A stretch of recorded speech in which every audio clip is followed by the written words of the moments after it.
Right now, man, active. Start with the game like a bandit. Me bring the flame like a matches.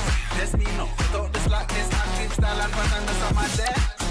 Active, active, active. One live life massive. Talking up and off the brandish. Control down who the world has to. When I start the bumper glad mash pit. When we step out, don't face get active. Active, active, active, active.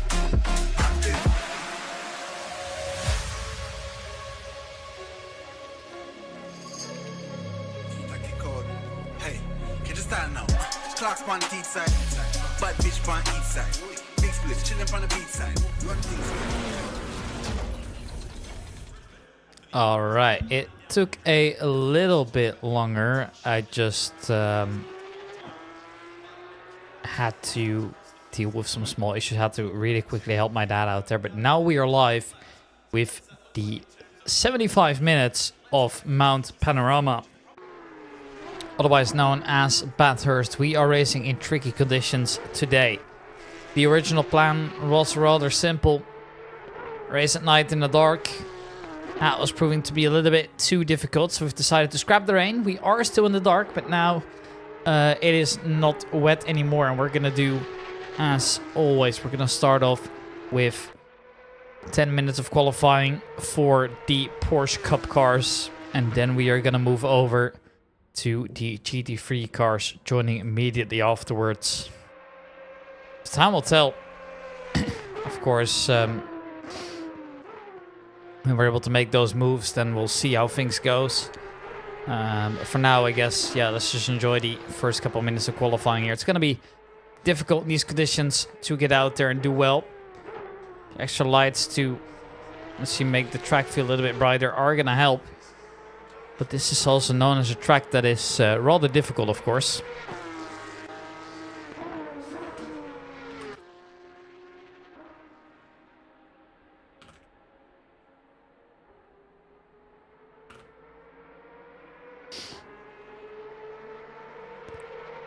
As you can see as well, there are a couple more drivers on the grid as there were last time around. We've got 1, 2, 3, 4, 5, 6 cup cars out there tonight, all trying to set their fast laps. The majority of the drivers are still on those slower laps here. But I can secure one thing, and that is things are going to get rather chaotic, especially in the section Aaron Holloway currently is in. This section obviously being the uphill and downhill section where things are rather tight. You don't really have much runoff anywhere. And obviously it is also just not easy to control the cars in places like this, so we'll see how it goes, I suppose. For now, there's 6 minutes left here. The majority of the drivers are just starting up their first couple laps now. We'll have to keep an eye on how these things are going to go down here. We've got a couple new drivers on the grid as well. I think everybody, at least for us, is on the same. And Mircha Christie still running out Porsche Motorsport rather than something team specific. John Dudley in the Amigos livery as always, and if Dominic Giza swapped something around, he's in the Send It to the Limit Racing livery, which is a new one to me, although it's very hard to admire the livery given the current conditions we are in. Aaron Holloway crossing that line now, starting his first fast lap of today here. I believe everybody behind him is also still in their warm-up laps, but I could be mistaken. Nagis just starts his fast lap here as well.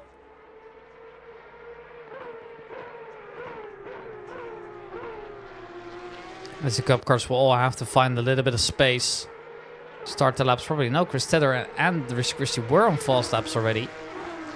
So we do have a couple reference points now, although it's not many. We've got 3 drivers putting on those laps early. Those are Richard Christie, John Dudley and Chris Tedder. With every single driver being the fastest in the sector. So Richard Christie, fastest in Sector 2. With the fastest lap overall. John Dudley, the fastest in Sector 3. And second fastest. And the fastest driver in Sector 1, Chris Tedder, was the third fastest. But yeah, has set that first sector where he was rather quick. Obviously, we're doing another 75-minute race here, which is not easy. I just quickly gotta get this out of the way, because I kept getting notifications, which is really bothering me. There we go. Now we're all good. Now I think the stream should be ready in a way that I wanted it to be.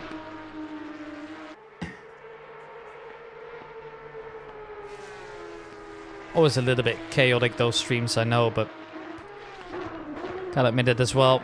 This time I am alone. Things are just gonna be a little bit more difficult for me to handle, but so be it. It's not that big of a deal.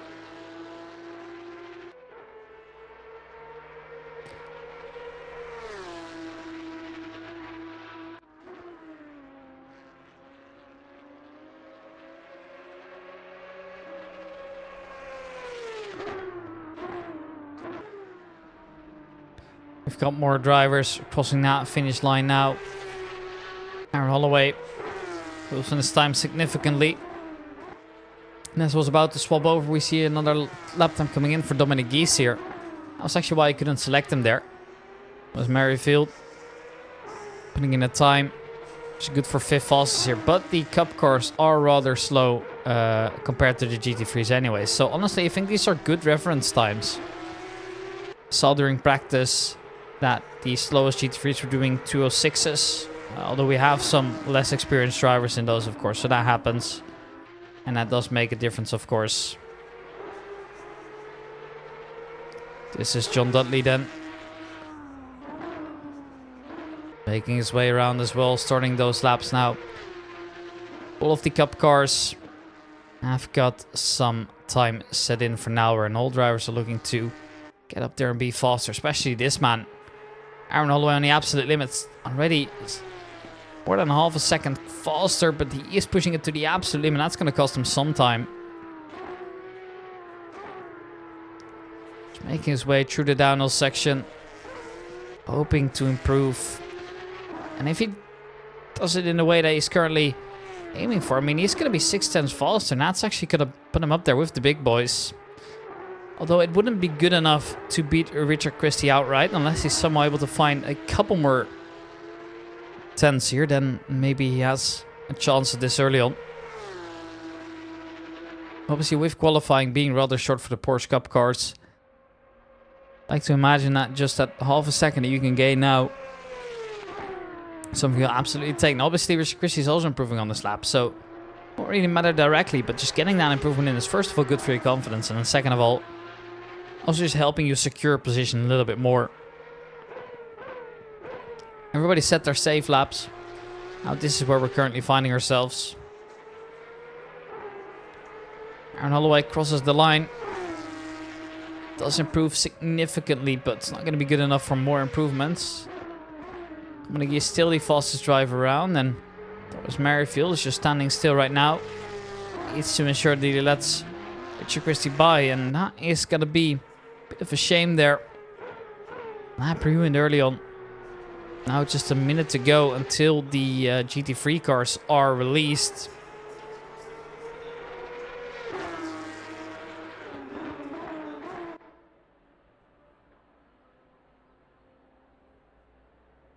More and more drivers crossing that finish line. No massive improvements other than Richard Christie moving it up to first position.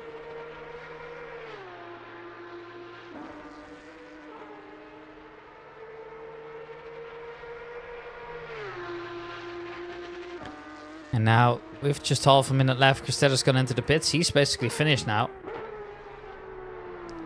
And the time Richard Christie's set to beat. Now, everybody's currently in the green delta, so we are going to see a couple improvements happening soon. Just a matter of finding out when that's actually going to be. And that was Richard Christie ever so slightly tapping the wall. And unfortunately, after that, just out of control. And, well, park's over. That's going to be it, I'm afraid. Pushed it to the absolute limit. That has cost him, and now with Dominic Geese approaching, I'll be able to dethrone him. GT3s have been released now. See, they've still got plenty of time to finish up their laps here.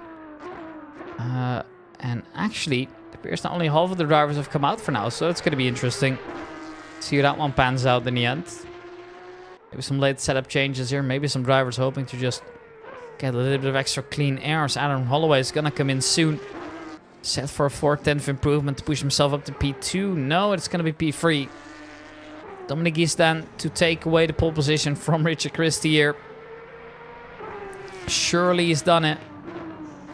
And yes, indeed, that is the result he was hoping for. Goes straight afterwards, but that doesn't matter. Thomas Merrifield looking for roughly a second in terms of improvements. Down to this, however, is that the driver is trying to beat, also setting a way faster lap now. So I'm afraid this might just not be it. And then that is going to make things even worse. And that's going to be no improvement from Thomas Merrifield as he makes a small mistake. And then John Dudley coming in. Not able to improve on what he was hoping for. Now everybody's out there. I see a lot of marks already with some drivers driving very slowly. Chris Teddash just said, hey, I've qualified on race fuel by mistake. That was obviously not very tactical.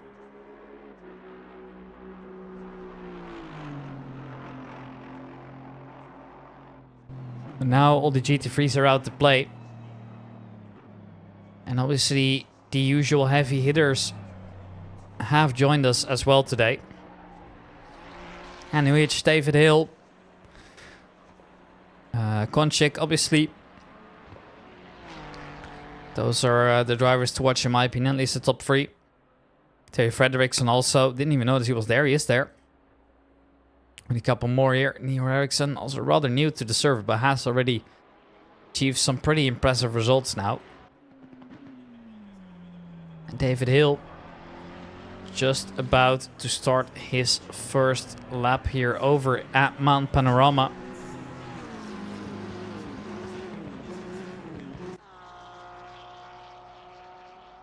Now the downside is there's a couple drivers as well who are not on fast laps. So if you meet them at a section where it's rather difficult to overtake, that could be a little bit scary perhaps. That's obviously not what you want.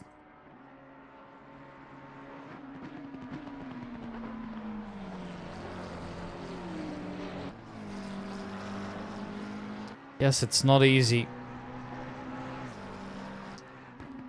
All around.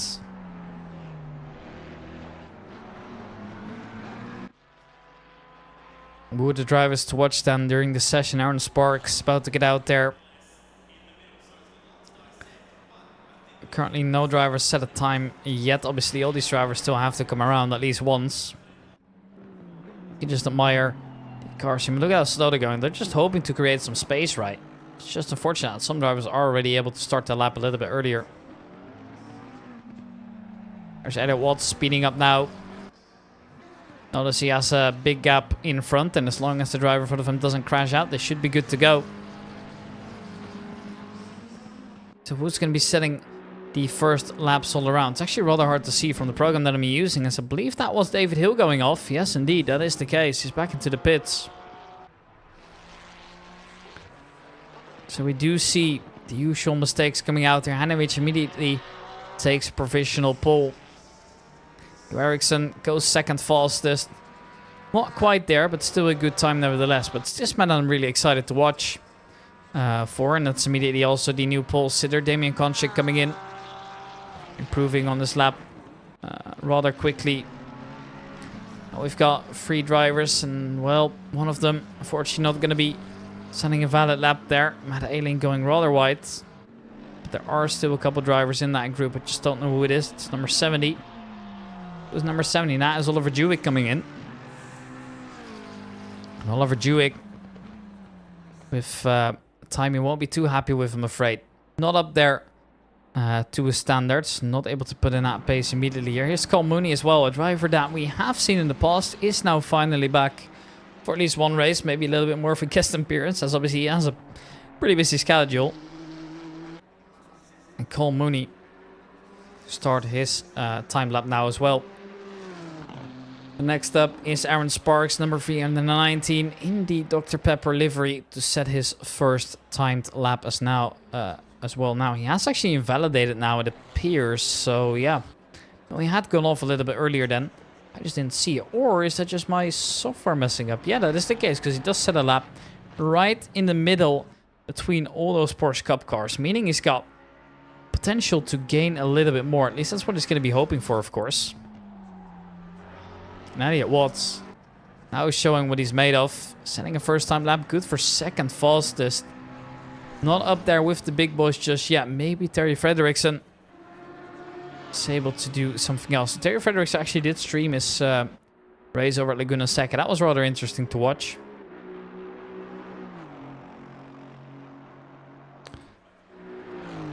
It makes me miss those times really where I actually streamed a lot more gameplay than I actually got around to now. I mean, obviously now I just do commentating most of the time, which is a shame, but yeah.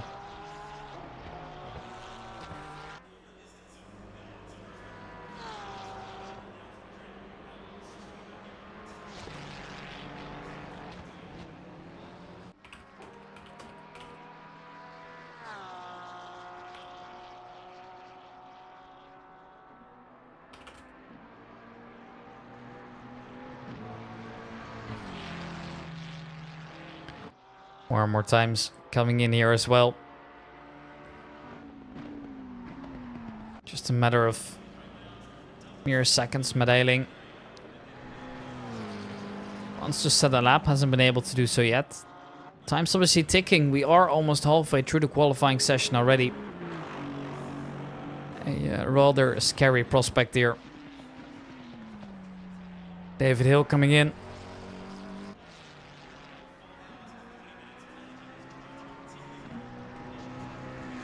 They're looking for just those tenths. I mean, David Hill, obviously, with him coming in, hasn't been able to set a valid fast lap yet.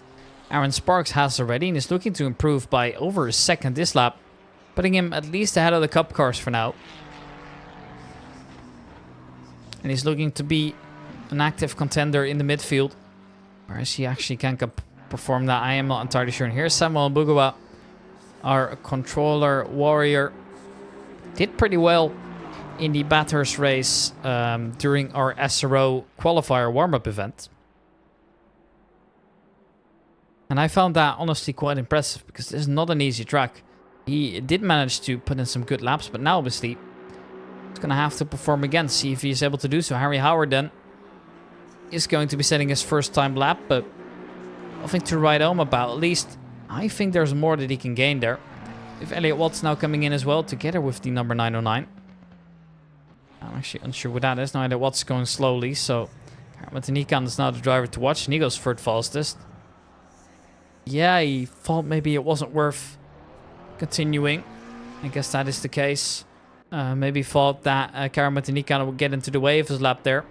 But he has decided to stop afterwards. Now we are watching the current pole sitter almost. Well, he's also driving rather slowly. He wants to start a lap here. It's just finding that space that seems to be the difficult part here.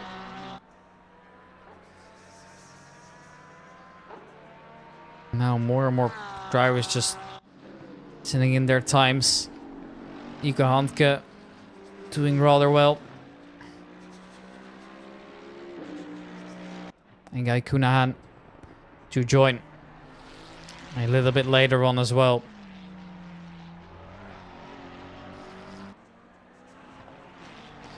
David Hill then finally able to complete the lap, but still hasn't set a valid one, and that is now becoming ever so slightly worrisome.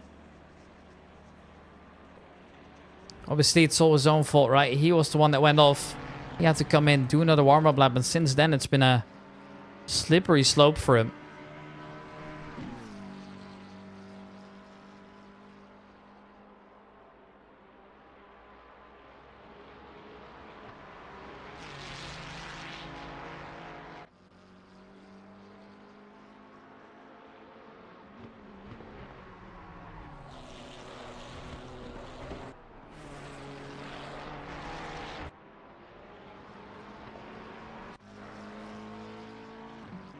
Joey Attenborough.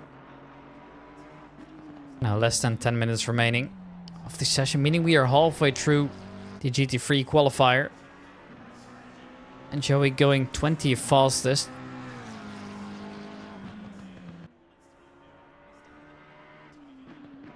Elliot Watt's not looking to improve this lap either. He's going to be taking everything after close to try and set another lap in that is actually going to be helping him. Because at the moment it's not really looking like it, to be honest. Which is a shame, really.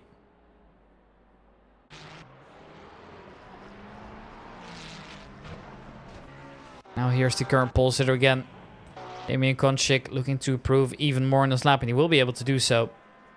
A slight improvement onto his lap. It's not going to be gaining him any positions, but he does make that gap just ever so slightly bigger. Oliver Dewey then. Not quite either. Adrian Hanowich, well, it says plus 30 seconds on the Delta. Whether that is completely accurate, I don't know, but we see him just waiting and not able to put an improvement in, unfortunately. At least not of yet. Maybe a time will come here. Darren Christie then starts his lap here as the number 92 driver has gone off. That is Terry Frederickson. And rather slowly letting all the other drivers by so he can try again later. Just make sure that you don't interrupt somebody else's lap. That would be the worst case scenario. Now there's a couple drivers here that I'm ever so slightly worried for, right? David Hill hasn't set a lap yet. Joey Attenborough is currently behind the cup cars. Cole Mooney, same thing. And then Sylvain Pastor is still in the pits. Steve Gies as well, they haven't come out at all. Maybe there's a qualifying ban on either of the drivers. I am not entirely sure, to be honest. It's kind of hard for me to say. And then there is Darren Christie and Guy Cunahan also having not set a valid lap either. This time Joey is looking to improve by roughly 3.5 seconds, so he does push himself out of the cup cars. And I think that is a must-have, because if he gets stuck behind them, especially in the beginning of the race, it would be rather difficult to overtake, of course. Don't want to be that heroic guy into turn 1. Time will tell, of course. Elliot Watts currently second fastest. More improvements coming in there. Here's Harry Howard, and looks like he's not going to be improving as the driver number 16's gone off. That is Matt Ailing going off, and that is going to be him resetting into the pits. And if he were to get out there now, it's going to be costing him quite a bit of time. Same goes for driver number 35, but I think he might have just been driving slowly. And Nico Handke not finishing lap as Aaron Sparks has now also gone off. All of a sudden, it is just absolute chaos.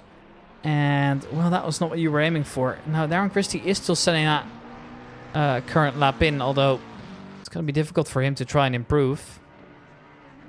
But he's validated his lap, and sure, he might not be, well, as he wants to, still going to be pushed ahead of a couple other drivers at least. And it's like David Hill, I mean, they've still got it all to play for. This is now getting risky.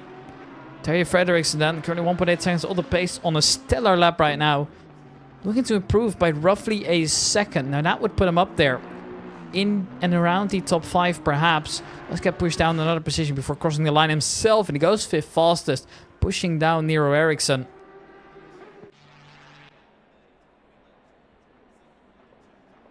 A great lap that was.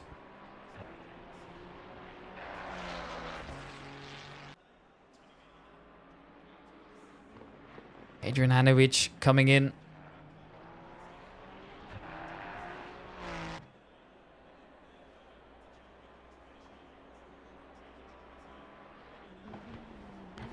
It's going to be 3rd fastest for him for now. And now we finally do see David Hills getting out there. Now that I think of it, by the way, I think I mentioned earlier that Sylvain Pastorius hadn't come out yet, but I could be wrong, but I think he's got a qualifying ban.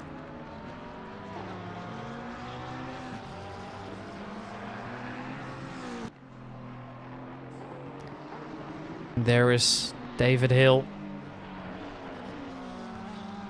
Just once again not being able to set a lap in yet. He's cutting it real close. More looking like a one-shot qualifying for him right now.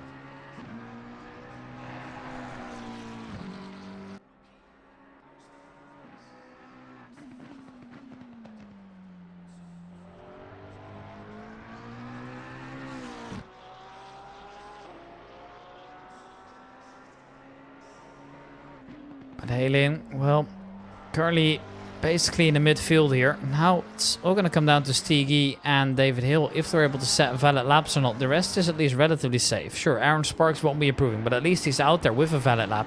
Driver behind him, Alan Noor is setting a lap in right now, but he is going to cut it rather close, I think. So whether we're seeing improvements, I'm not sure. Do you know one thing? Joey Attenborough made a great recovery, but this lap just isn't it. Sometimes that happens, of course. Now that time's running out, I actually wonder what the plan is here for the majority of the drivers. Because for me, I find it to be rather difficult to kind of estimate where drivers are going to end up in the end. I'd like to believe that drivers like Elliott Watts are going to be at the front, and let's see, that is not surprising at all, right? It's just setting another fast lap in now. Making sure the exit's perfect on the first lap. And Jack Christie coming in, improving. At least hoping to improve. He's got 3/10 that he could sneak off, and that could be the difference maker between moving up to P15 and staying there. And actually, that is a beautiful lap and somehow actually a bigger improvement than I originally had anticipated for. So I think I'd be rather happy here. Konchik off his slow lap now. He's not going to be the biggest difference maker this lap, as he's just going to have to wait, kind of.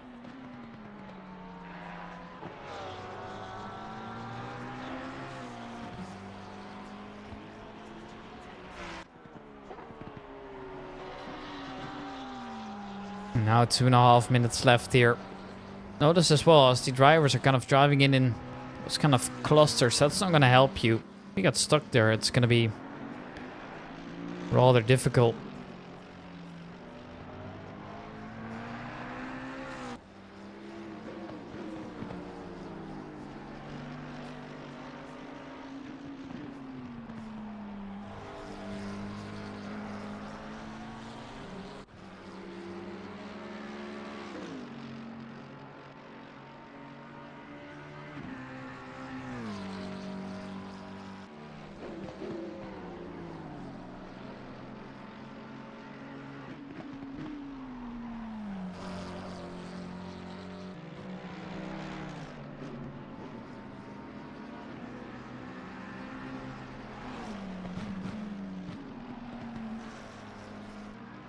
Only 1 minute remaining here, and Elliott Watts just hoping to at least improve a little bit more.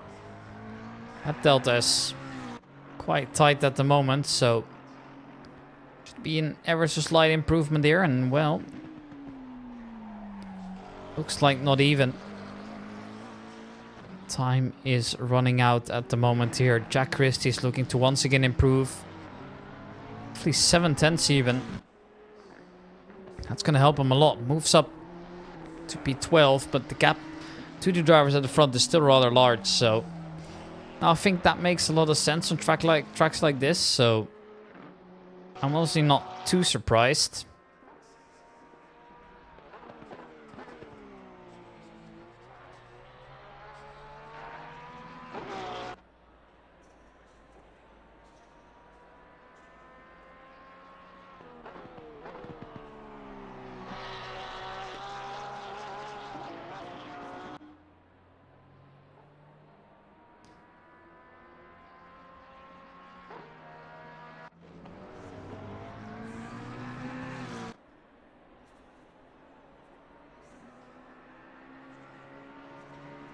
Not much left in terms of time, and I actually wonder if some drivers are going to make it. I mean, David Hill got to come from very far. This will be his last attempt. Now, this is a good lap from him, so he might just perform when it absolutely matters, but time will tell, of course.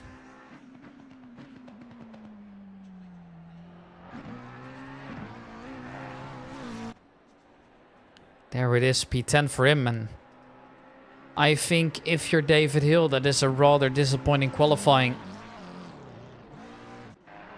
I think there was more that he could have come for, and well, Anywich finishes off in P2 with Elliot Watts now improving by roughly half a second. And if he just nails that exit here, he's a little bit slower over the curbs, but still going to be P2 anyways. Beautifully done. Who else is coming in soon? It's Cole Mooney. I was wondering who number 667 is, but that is our newest addition to the grid here.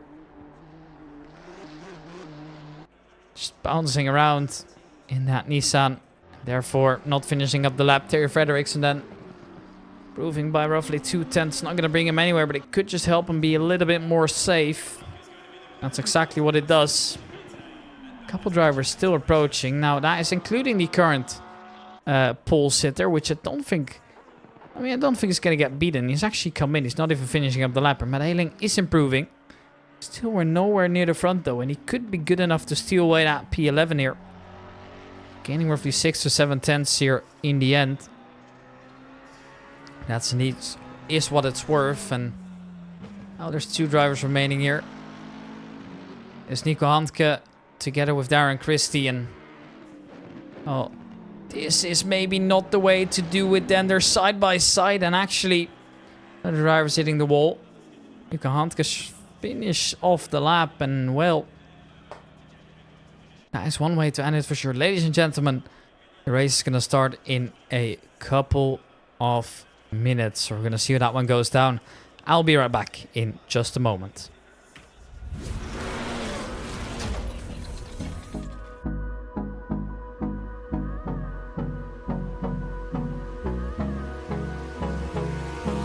Hold me close till I get up. Time is barely on our side. What's left? The storms we chase are leading us, and love is all we'll ever trust.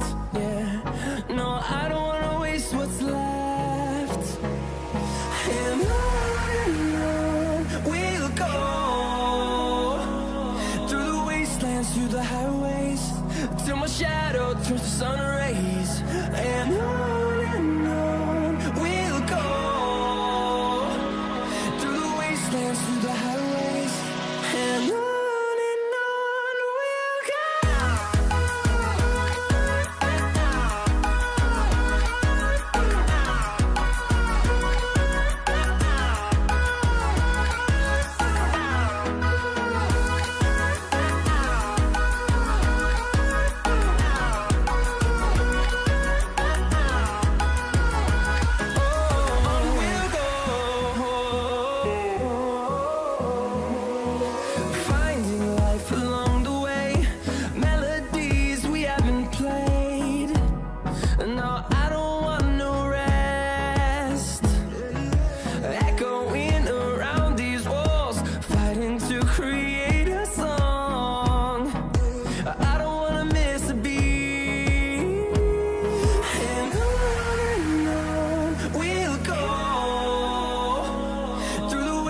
Through the highways, till my shadow turns to sun rays. And on we'll go, through the wastelands, through the highways. And on we'll go.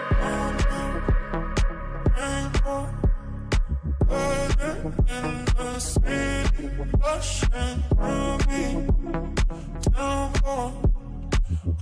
street, all you make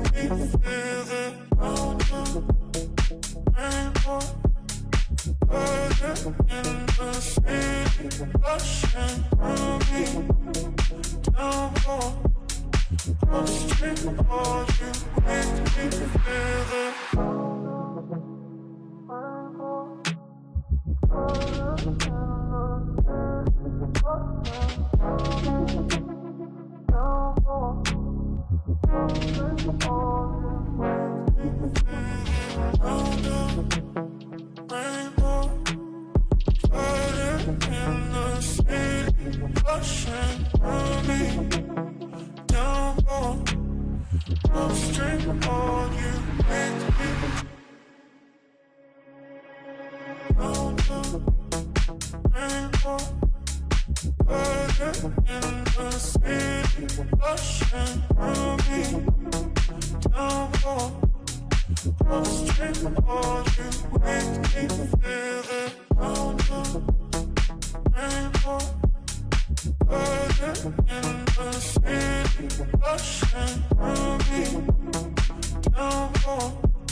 Just like the street lights lit this town, like a fire in a blaze, gotta burn it down. Can't be afraid to leave this out.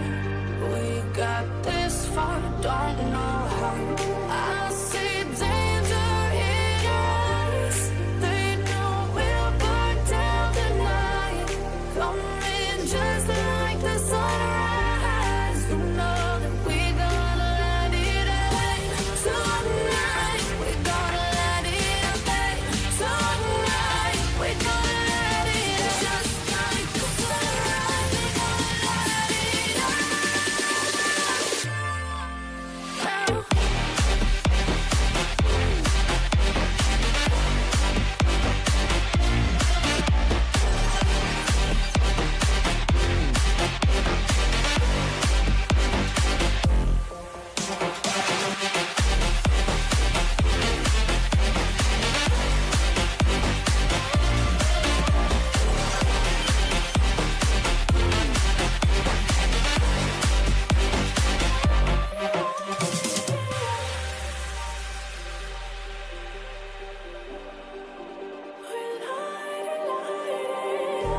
Just like a spark that's breaking out. Can't make a stop, can't turn back now. We know that there's no room for doubt. No, we can't turn back now. I see danger in your eyes. They know we'll burn down the night. Coming just like the sunrise. You know that we gonna let it out. Tonight, we gonna let it out. Tonight, we gonna let it out. Just like the And it looks like the race is about to start here.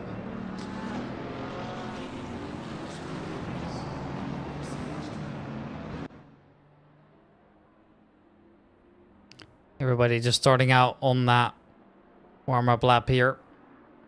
Of course, there's still plenty of time to recover from you know what, I don't want to say disastrous qualifying, but a suboptimal qualifying for some of them for sure. I think it mainly goes for David Hill. Finds himself behind drivers like Mbugua, who are midfield drivers, right? I mean, Dominic Gies, obviously being the fastest in the cup cars, still has got plenty time to make up. Wells is there. Sylvain Pastor is not saying qualifying time. That's not going to help him either. But yeah, so be it, of course. Now, there's a couple of drivers, of course, who are a little bit more of a wildcard driver. For example, drivers like Cole Mooney, I guess. It's a big example. Maybe drivers like Thomas Merrifield are pretty underrated, and we'll see what those drivers are able to do, of course.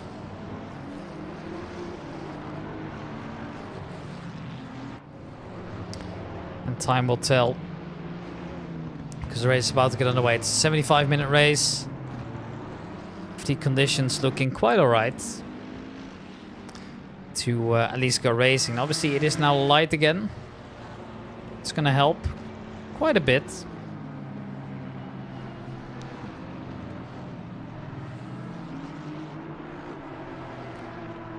There's, of course, still plenty of things they want to be aiming for. But yeah, at the moment, things are not bad at all. Definitely looks more raceable than the previous places we've been in.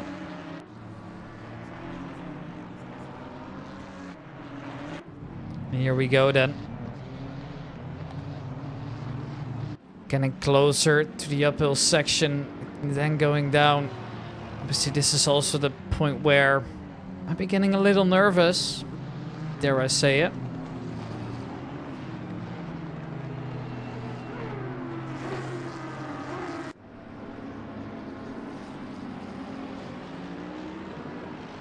Here we go then.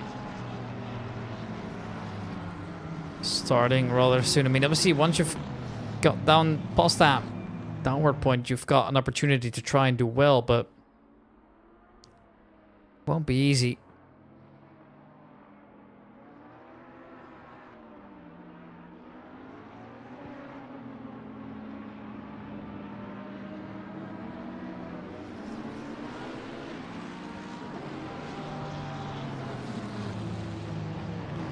Here we await the starting point. Obviously now drivers have to slow down. Get right into it.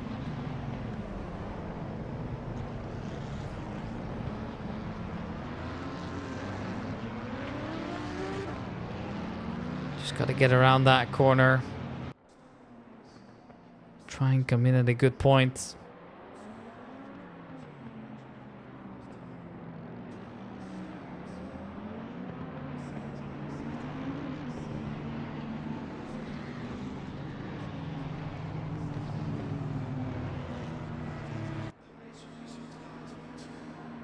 Here we go then, ready to race. I'm gonna put on this cam just to ensure you guys see all the action as we are underway for the 75 minutes of Bathurst. Making it to turn one, it looks rather clean. Sure, some drivers have had to slow down significantly, but it's not that bad, is it?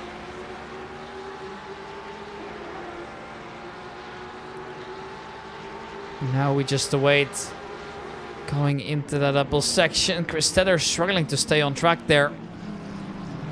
Now in the end he was quite alright, so it wasn't too bad, but we'll see if you were able to go slower. That would have also cost you, so you try and push through no matter what happens. And it looks like the order obviously has changed rather significantly, as that is one of the Porsches standing sideways.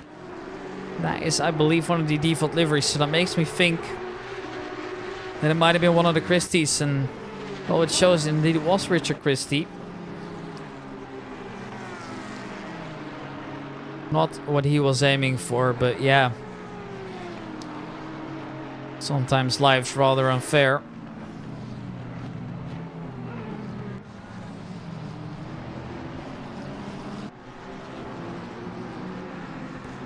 Now headed into the downhill section.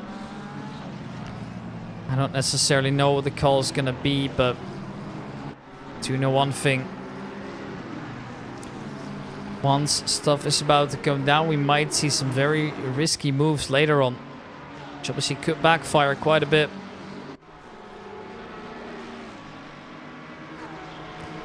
Here you see David Hill trying to make up spaces desperately as well. At the moment, he's not really able to do so.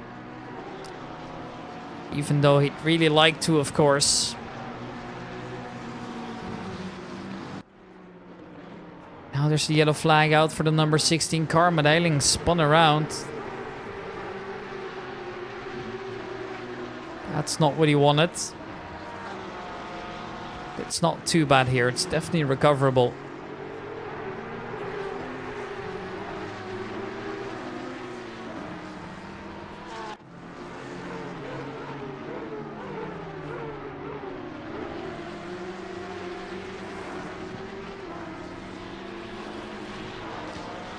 TG going a little wide as well. Now the drivers that are behind him are drivers that weren't really able to put in a good qualifying or qualifying at all.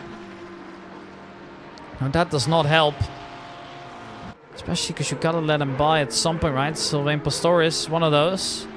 Richard Christie's rather far behind, of course, thanks to the incident he was involved in earlier on. Things are not easy.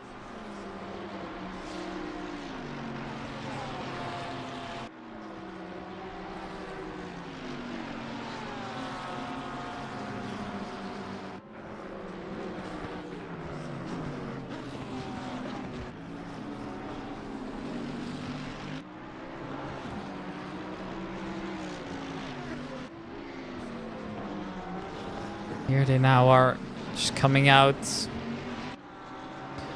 of the uphill section, waiting to go downhill again, or at least the majority actually of them already are going downhill. But it's not easy around here. Especially the cup cars will be struggling for grip significantly.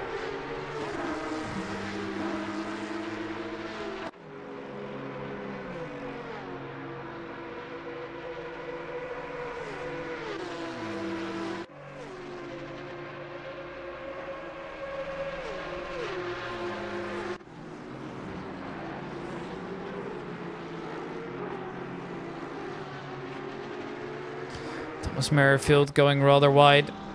It's mainly over towards this side where the majority of the attacks are happening, however.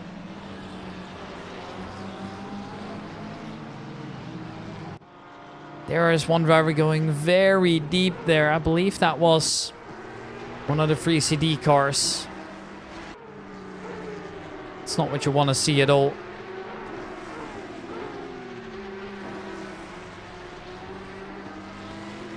Looks like they at least have recovered here now. Karma Nikonen's lost a couple positions here as well.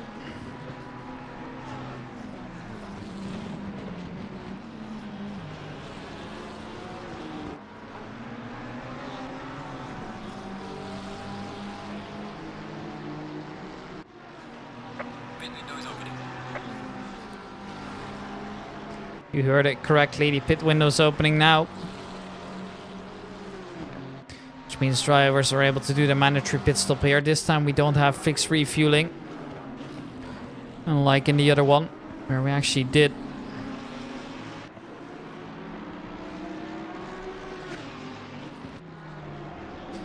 Now as we are coming over towards the downhill section, you can see that drivers that, you know, are taking those initial hits are not necessarily in the danger zone yet, as they're able to recover rather easily on a track like this where it's hard to overtake. Eventually the drivers are going to have to come in anyways. Now what I did notice as well, David Hill's come in early. He'll be the first to serve his mandatory pit stop, which I can't say I don't admire. I like the idea there. I just don't know in reality how much it would actually get you.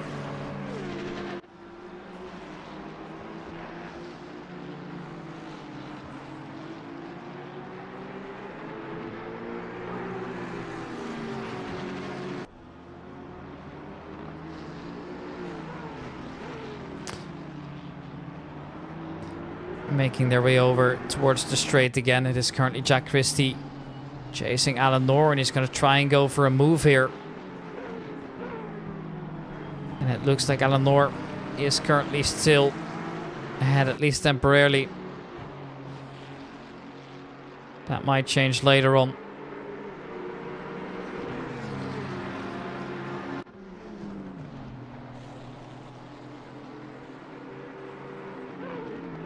And here he goes again for a move down the inside, and this time Alan Noor leaves him plenty of space. Although, I don't know how much it actually matters. But in the end, well, doesn't look like the move's been successful yet. He's going to try again later, but as for now, he's just kind of stuck there.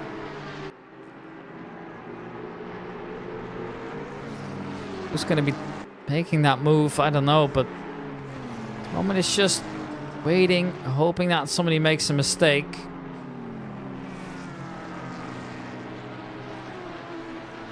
At the moment, well, really nobody has.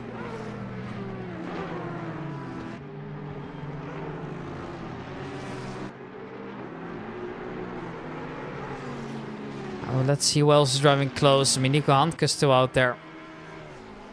Behind Hanne, which obviously has that success penalty. Coming around from the previous race. And that's now going to work into the other driver's favors, of course.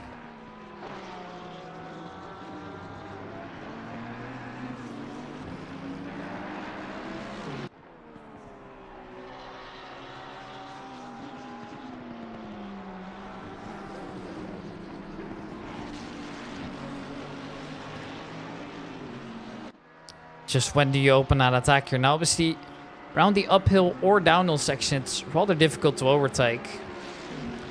So for me, I wouldn't really know when you go for a move like that. If I were to guess, it would probably be just somewhere after the downhill section again, where you're finally able to just, you know, have that space, because getting around is just such a risky move, right? Harry Howard opening that attack over on the Porsche Cup car. And the Cup cars, they are obviously a little bit weaker.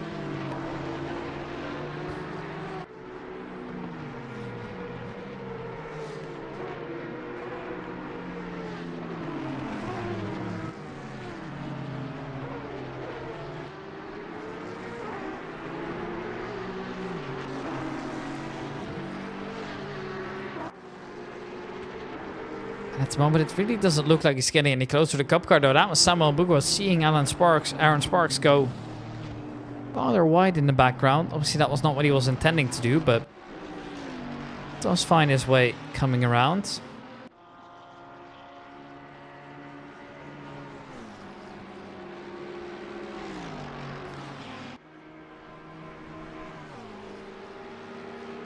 Handke still chasing for that spot. Doesn't seem to be getting it at the moment.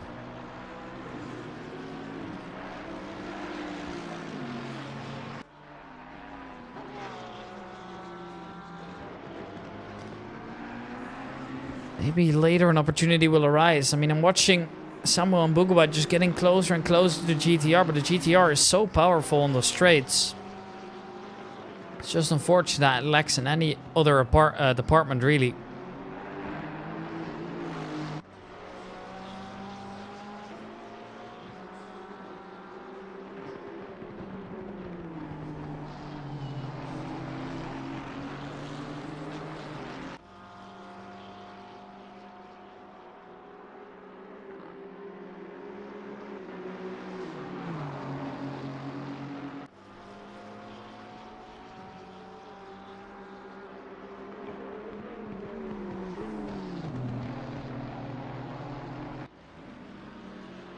Samuel Mbugua still just chasing, hoping for an opportunity. No, I don't know when that opportunity will present itself.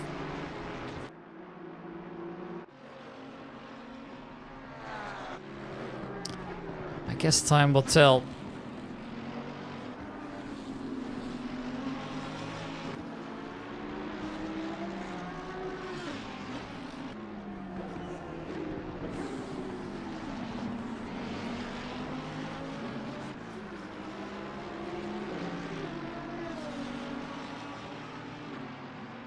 Here, Frederiksen still chasing that German as well. At the moment, he's not really able to get past.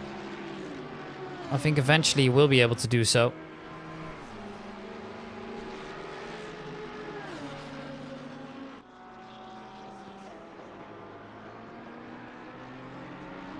But whatever the call might be. Oh, what is that? Alan Noor just facing backwards. Not what you want to see at all. And well, he is able to keep going, but it's cost him so much time to try and turn around. And I guess that's the main struggle here. It's frustrating, really.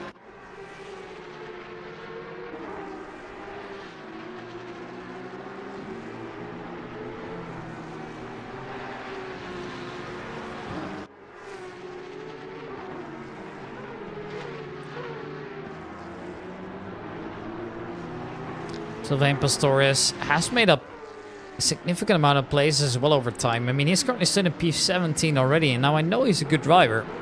Don't get me wrong. That is a massive amount of just places to make up, especially if you've got a qualifying ban. He started all the way at the back, remember that. Which I think is pretty respectful, really.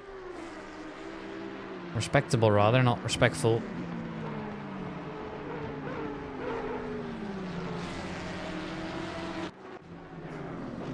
Here's Nico Handke. Getting close by, but not able to make the move just yet.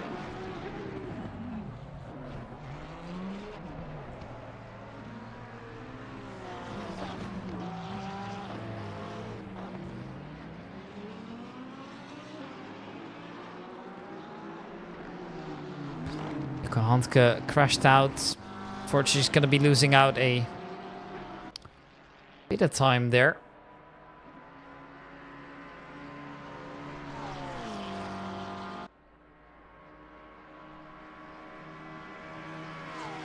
Loverjuik moved up to P5. He actually started in P8, so that's a rather good comeback in the beginning. I think you wouldn't complain about that one if you were him. And I think he honestly just needs to somehow find a way to keep with that momentum. And Nico Handke now losing out so much time. Once again spun out. Facing the wrong way. Not what he was looking for. Yeah, honestly, that kind of hurts as well, right?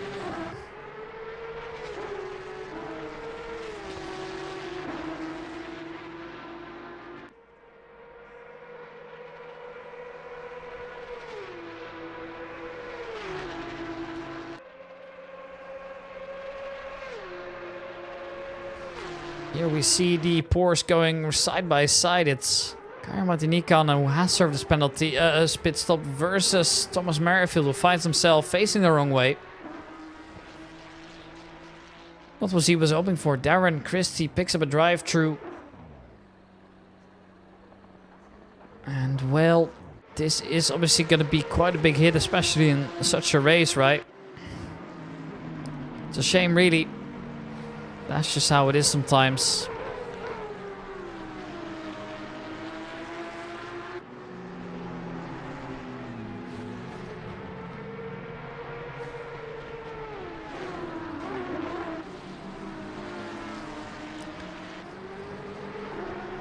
Matt Ayling getting closer to Sylvain Pastores, but it's on the uphill section. Meaning it is difficult to overtake.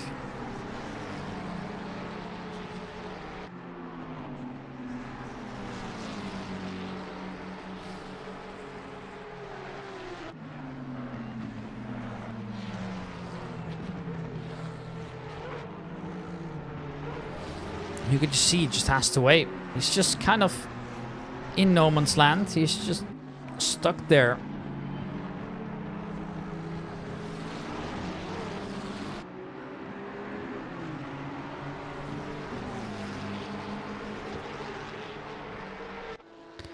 Well, maybe on the straight an opportunity will present itself. I really can't imagine that not being the case, to be honest.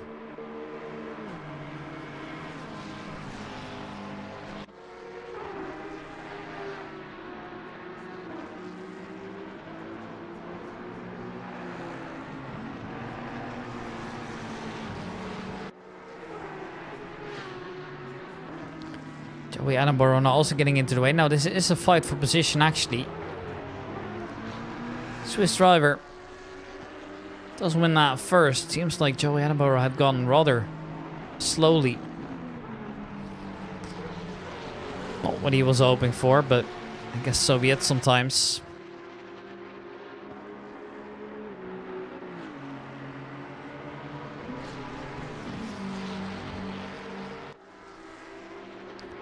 And onto this downhill section, it's not really that difficult.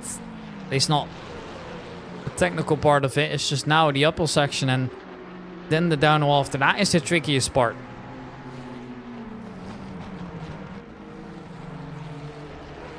Just making their way through.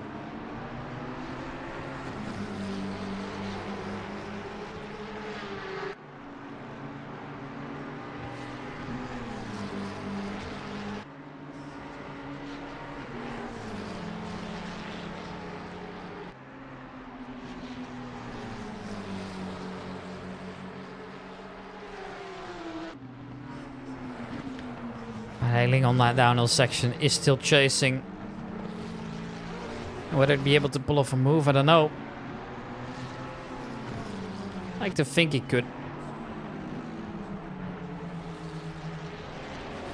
At the moment it seems just waiting, hoping that a gap presents itself, and at the moment it really hasn't.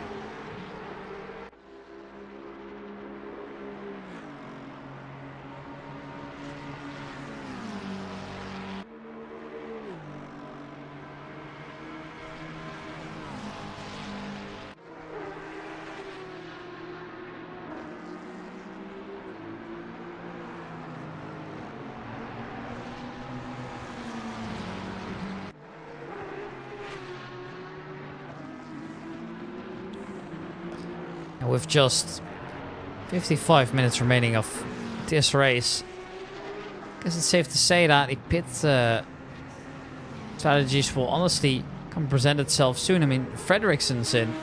That was one of the drivers at the front. There's a couple more here as well. Ericsson's come in.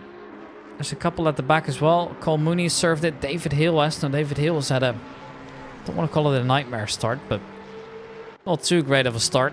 At least not compared to what he was hoping for, of course.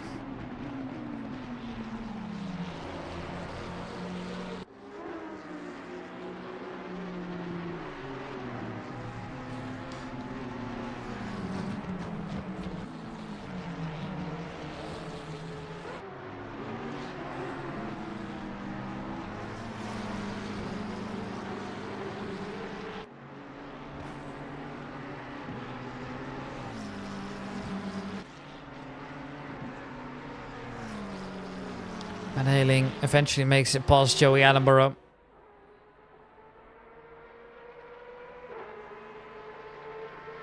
And still all 27 drivers remaining here in the race. And that's a good sign to me. Just what you want to hear.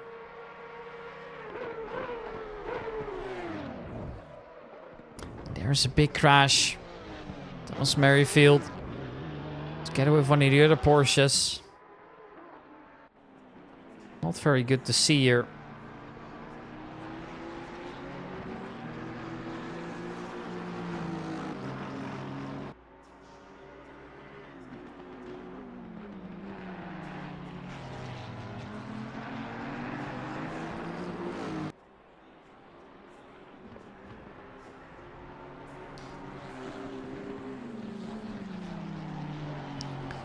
Samuel Bugwa doing his own thing. He's chasing Jack Christie.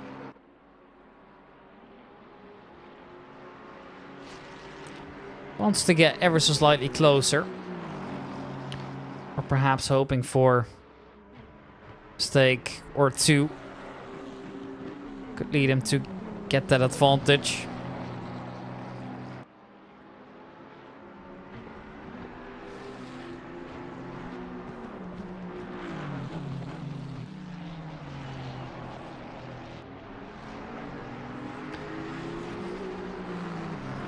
A small mistake cost him some time. It's nothing too big for now.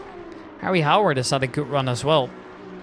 He started in P10, but he's being chased by a driver that's gained an immense amount of positions. That in this case being, I believe, yes, 7. 7 for Howard, but 15 for Pastorius. Rather big amount.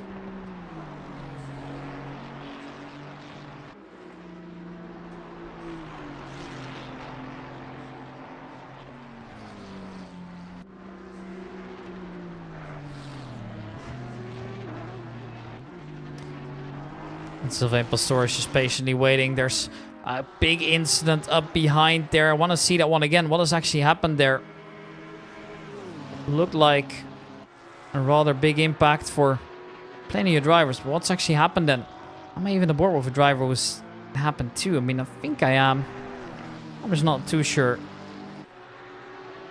What has actually happened? I don't know myself. And no, I think I've chosen the wrong player to replay here. So it's actually hard to say. I can't actually go back. That's a shame. I'd love to know what had happened, but it seemed like I thought another driver was involved in that. And there is Thomas Merrifield once again hitting the wall. And that was bound to happen, wasn't it?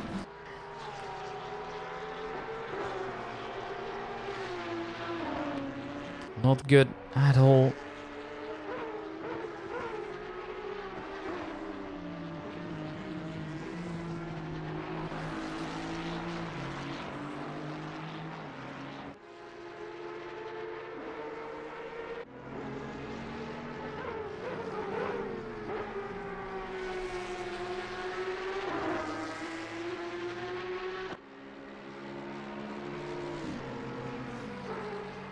John Dudley getting closer to Aaron Holloway. Now these are tough positions to gain.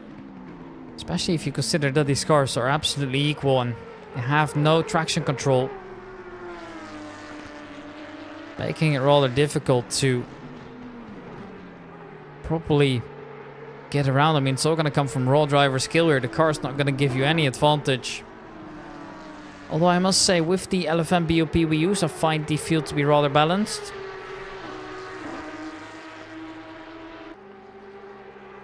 Still, there are other factors into this.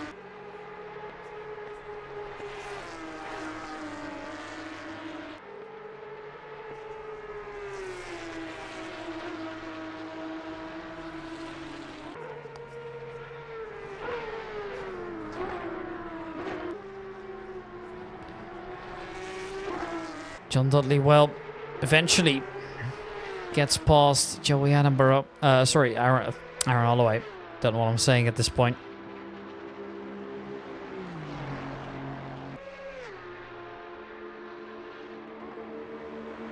Man, I really need a fan in my room. I can tell I'm just not able to focus up because of it, which is far from ideal, really. Sylvain Pastorius then sees Harry Howard dive down the inside again. Now, there is a low overlap and there will be space as well for the both of them, but Swiss driver perhaps was looking for a little more there, which he cannot get, at least not for now.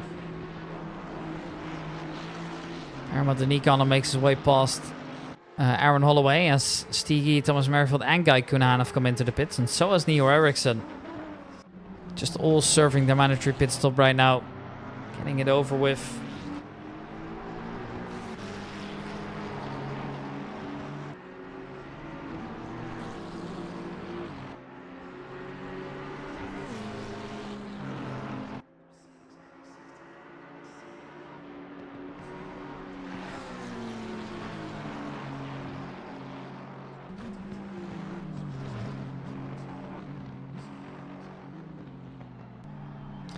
Jack Christie, currently in P6, a position you don't normally see him in.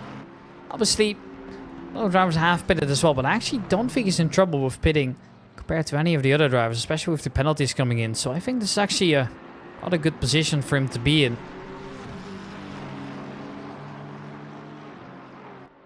But I'll have to give it time, of course.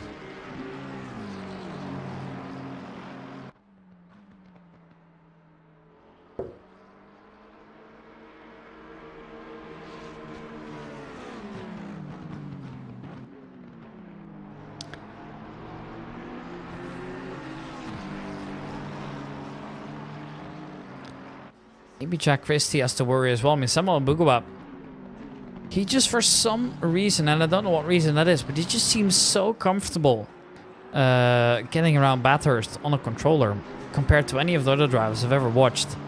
It is just incredible what he's performing here. And, well, I think honestly this could be quite good for him in the long run as well. If he's able to keep up that consistency, that's honestly rather impressive. Of course, he's still got to prove it, right? Which is not easy, let's be honest. I honestly think this is quite alright. It's a good starting position.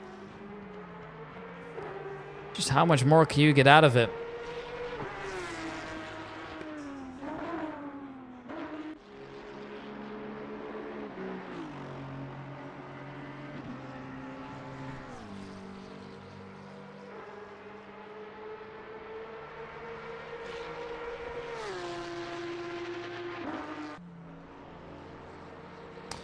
Now, let's see who else is battling. It's still Mbugua. It's also David Hill and Aaron Holloway. Seeing David Hill in P17 fighting his way up, it's admirable. It's also rather difficult. I mean, just can you imagine just being, you know, one of the top drivers and then just an unfortunate race start with qualifying not going your way. It's just made you a midfield driver with it all to do. Won't be easy at all, to be honest.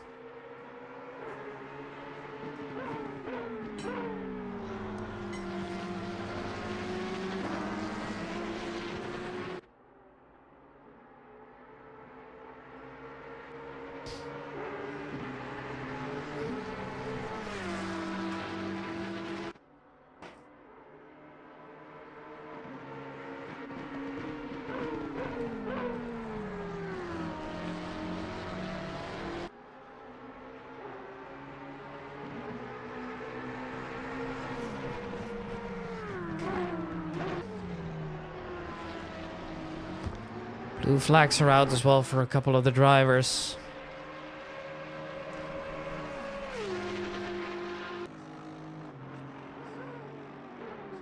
"45 minutes on the clock. There's still plenty to fight for, of course.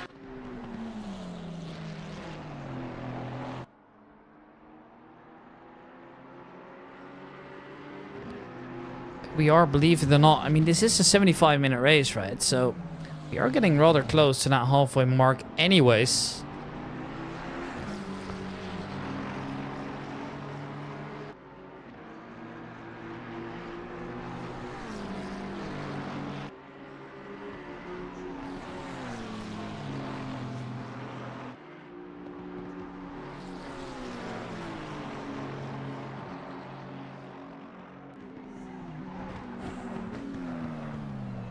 There's a big mistake by Aaron Sparks, and he hits the wall rather hard. It's cost him 2 positions. Needs to get going again. Seems to struggle to get the car around the corner here. If that is the case of a suspension failure, that might be race over, and that's not looking too good here. Aaron Sparks teleports back into the pits. Is that the definitive end here? I'm unsure. It very well could be.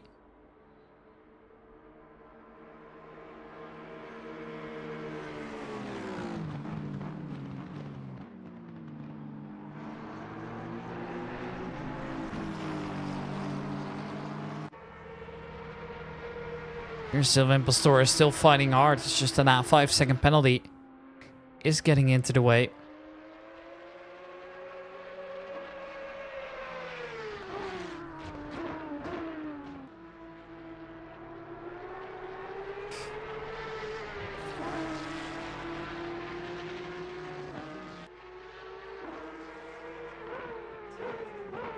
Jack Christie coming in. Aaron Sparks is just standing there still, and I think he might have called, you know, the white flag out, I suppose. I give up, and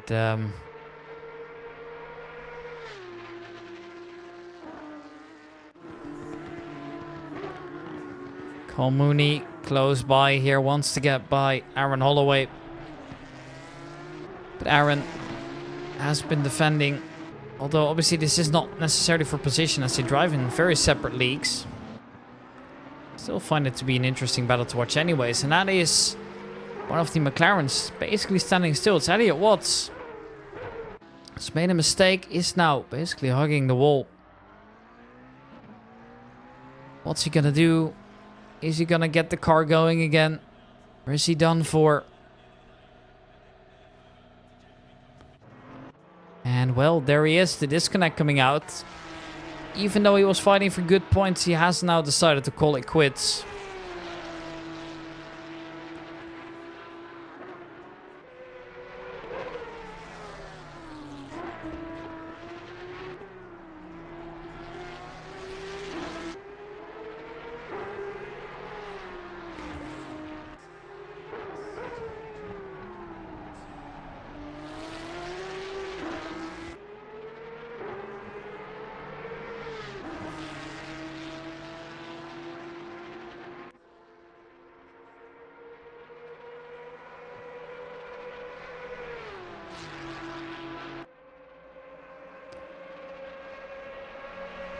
Sylvain still chasing Kari Martinikanen, also finding himself in a battle now with Harry Howard. But Kari Martinikanen has served this... what's it called? Sorry.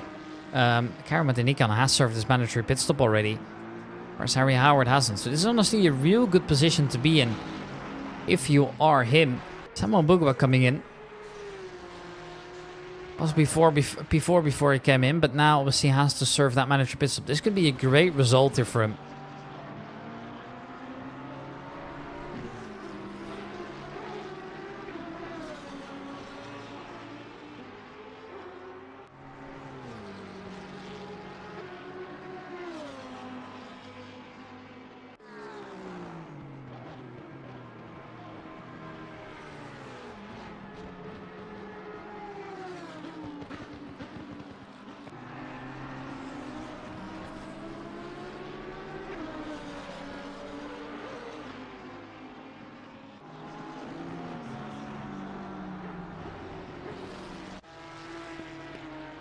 Chris Tedder versus Sylvain Pastoris. Man was done. Immaculate comeback, and sure he'll have to pit and he'll lose a couple positions, but whatever, right? He's done such a massive job to do well. And Chris Tedder, well, obviously in that Porsche Cup car, it's going to be hard for him to try and hold on. Could imagine him doing it though, but he's really got to show what he's made of.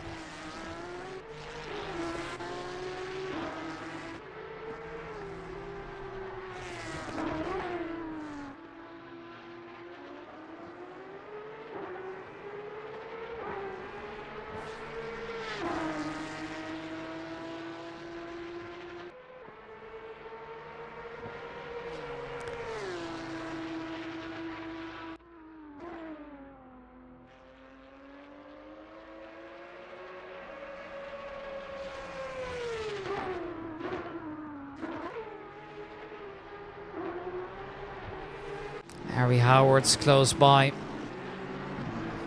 David Hill is looking to get away from Harry. So this is maybe a good comeback race from him as well. I mean, these two, him and Sylvain Pastoris, are definitely the drivers that are doing so well to try and keep up. And sure, you know, obviously, Konchik's been doing great. I mean, he's just been going off doing his own thing, and absolutely nobody's been able to stop him.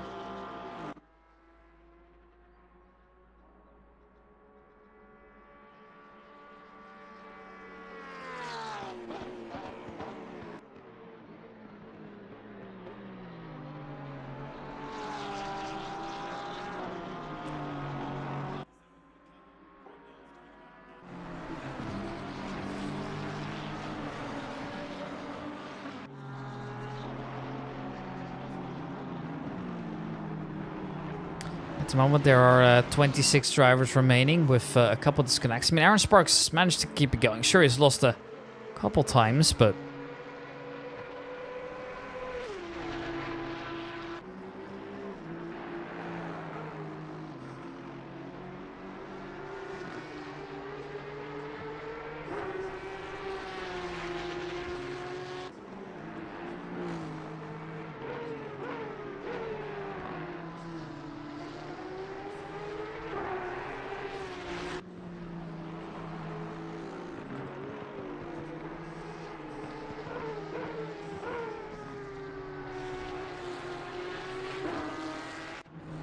Cunahan close to Eleanor.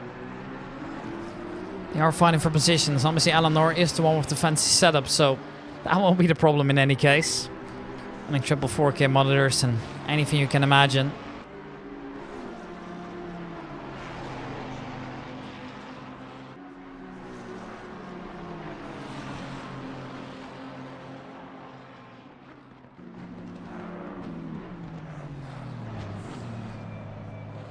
Oof, that is Terry Frederiksen going off into the background.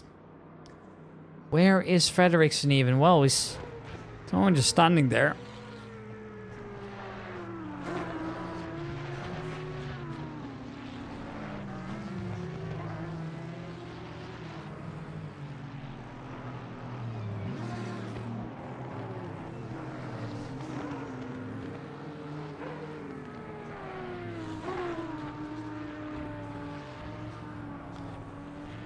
Chris Tedder, Dominic Geese, John Dudley, and Richard Christie. All the Porsche Cup cars are coming in at the same time here.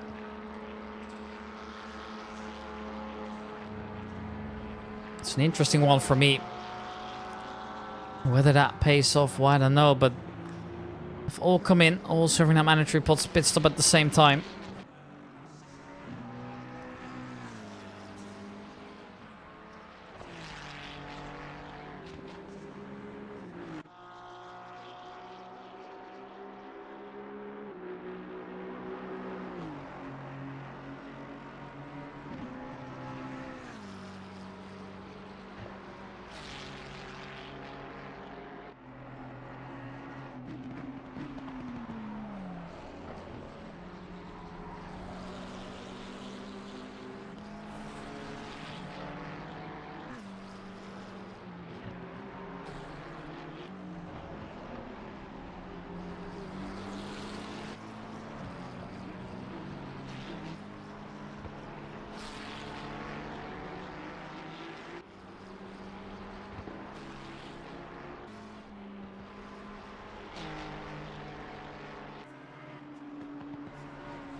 "35 minutes remaining in the race.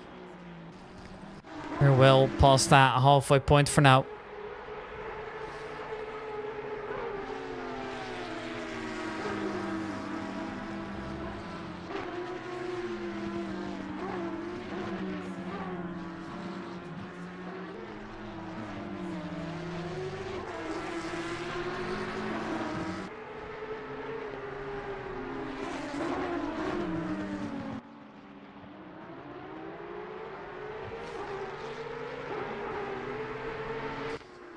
Here, Frederiksen, well, he's got to make a massive comeback after his small slip and slide that he had earlier.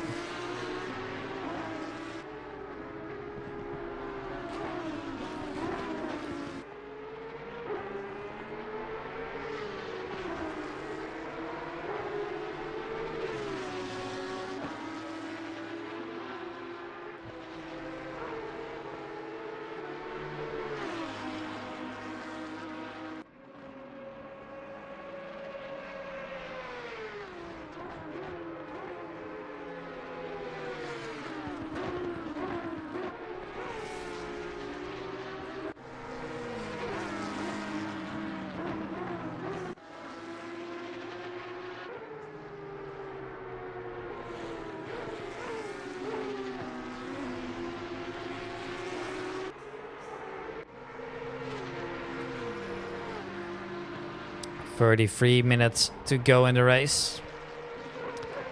Still, the attendance of the race is quite good. We've only seen one true disconnect here. It's not too bad.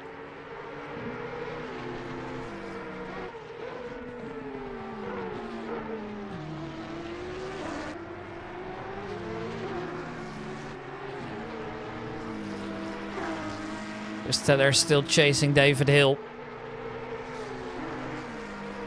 Now he is doing really well in that Porsche Cup car, and he could be good up for a second position here.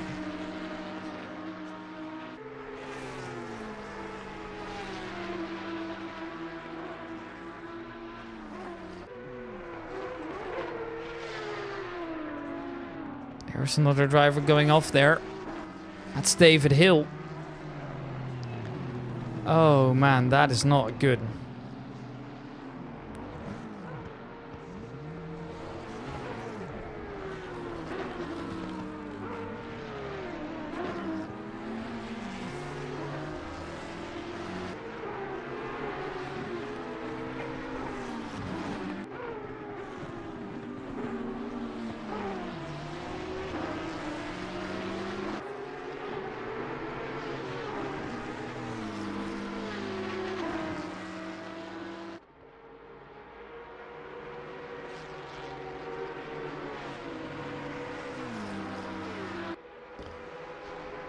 Aaron Holloway does lose out on that position. Terry Frederiksen takes it back. Now, that wouldn't worry too much here.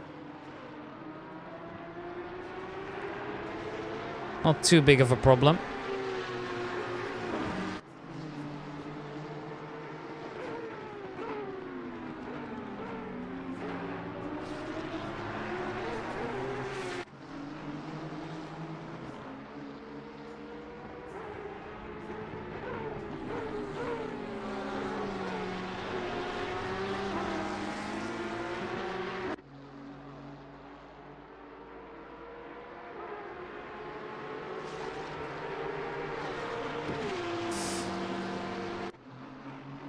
With roughly 30 minutes to go, there's only a couple drivers that haven't served their mandatory pits. So that being Hanovic and Sylvain Pastores, who well has fought his way all the way back, but obviously will have to come in sooner or later.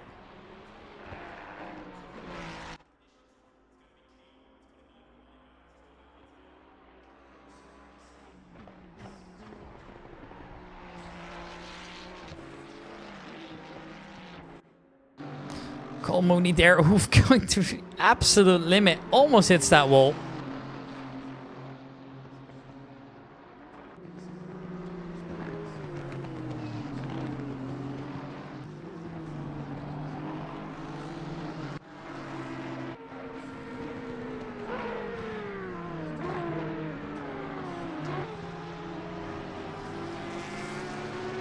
Driver 42 standing still as well. Who is that then? I actually don't even know who that is. Aaron Sparks actually had to come in as well. I forgot that he actually was in the pit a little bit earlier. But what was that? That was Guy Cunahan going off there. Cole Mooney now going for the overtake onto Harry Howard. Just that extra speed coming in nicely. It's just such a pain to drive all around though. And well, there might be the move coming in. And that is unfortunately Harry Howard going way too wide. You know what that means. Cole Mooney is able to take that position as Harry Howard, well, loses all of his space there.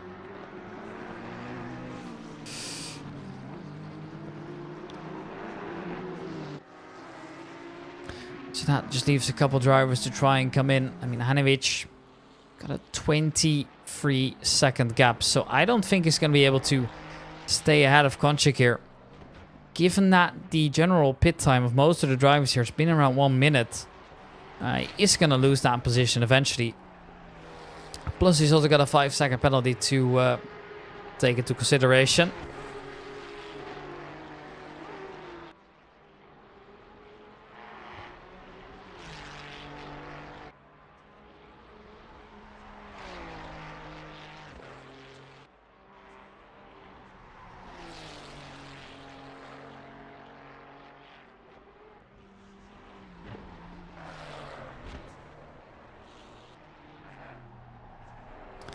Well, Adrian's obviously going to be trying to hold on, but you also know it's a matter of time.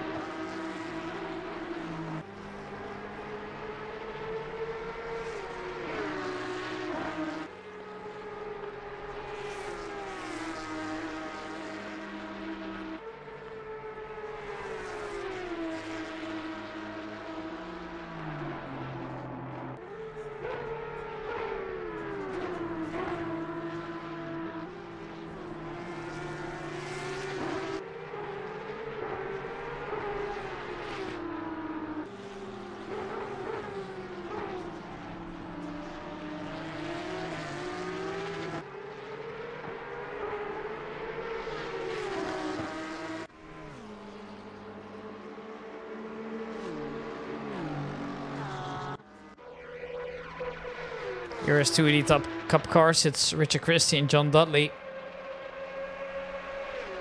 Driving together still. A battle that could go all the distance. And I wouldn't be surprised if it actually did. Because Richard Christie always had his moments where he kind of fell off a little bit. And Aaron Holloway, well, he has been... I don't want to say struggling.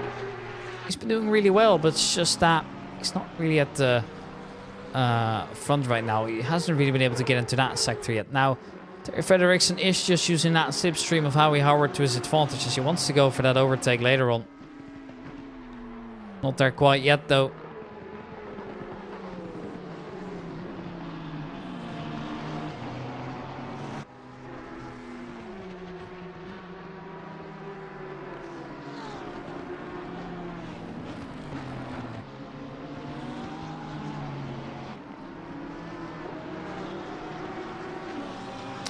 And, well, obviously he does make his way past eventually. That was bound to happen, I think.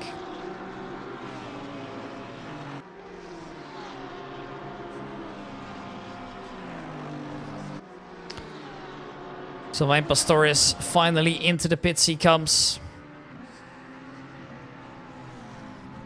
He's been doing massively well, but just where do you find that improvement coming in now? It's not going to be easy. He knows that.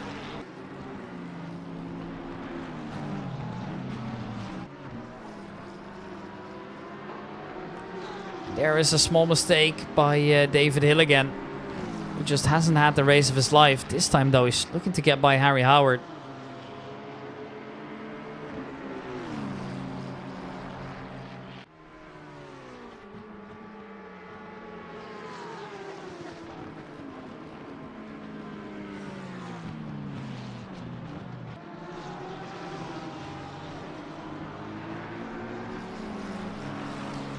David Hill does make his way past, and that's a small mistake made there.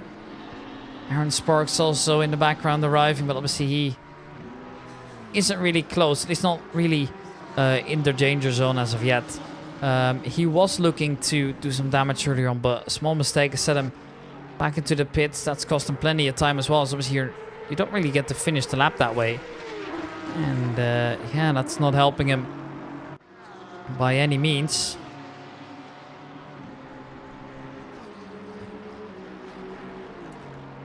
And now Terry Frederiksen tries it again. This time Cole Mooney is the driver on the receiving end.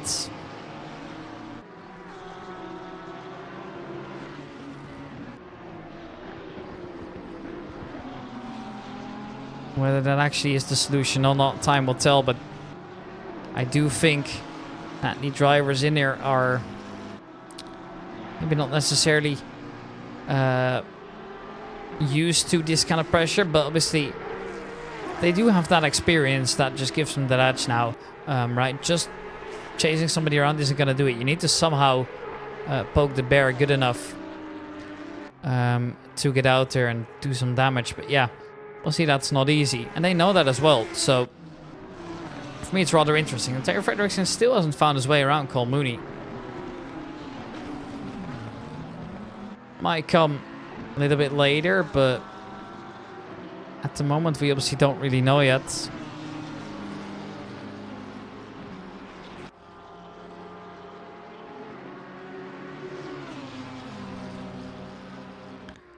Now we wait till a move actually can happen.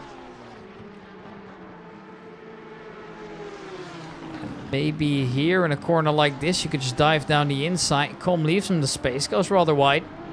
He is kind of able to keep the car going in the right direction. You can't say the same about the driver behind him.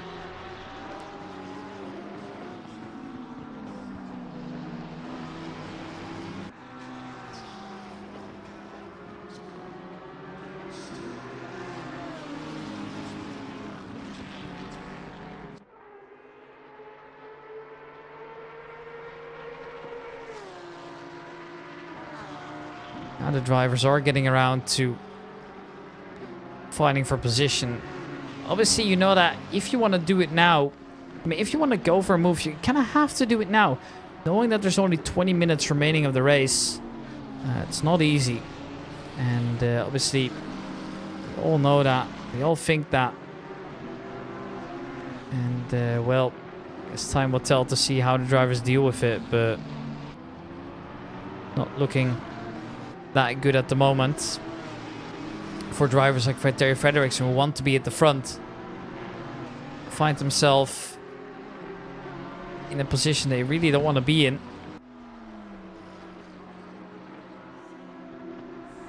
And I think it's just a combination of factors, right? Because if you didn't have that one slip up, things would have looked way better, but just hard to rejoin on a track like this one as well. That obviously does play a big part into this.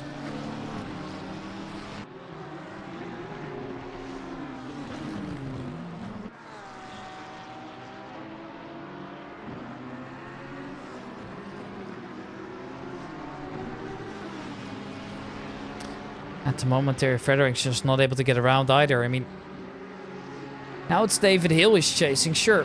David Hill obviously was behind him originally, but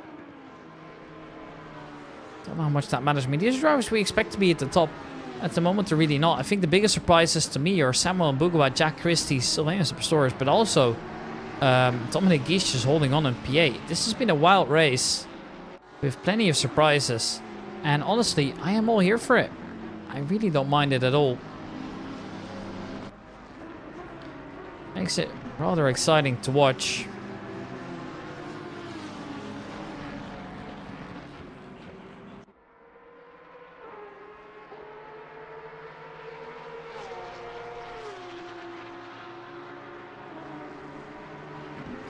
And the GTR is still getting chased.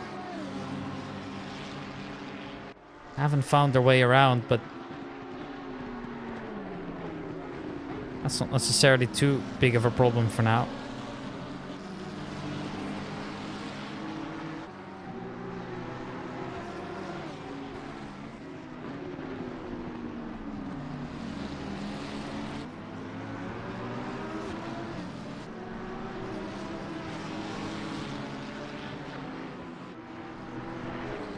And while we're waiting,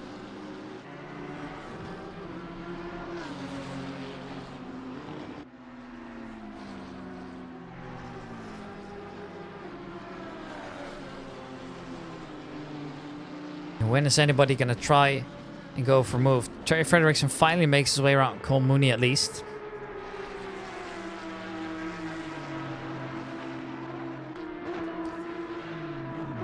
Which is obviously great.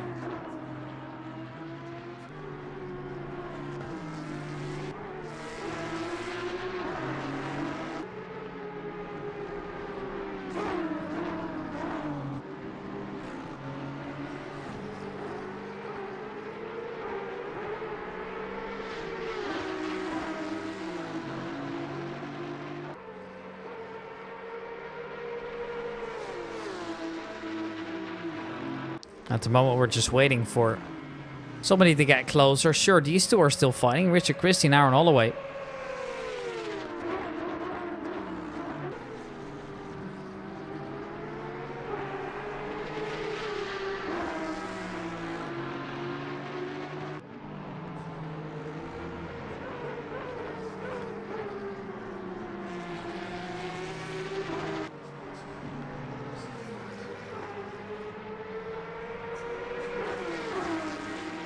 And while we wait for one of the Porsches to go for a bold move, it's not really looking that likely. And it's not for now.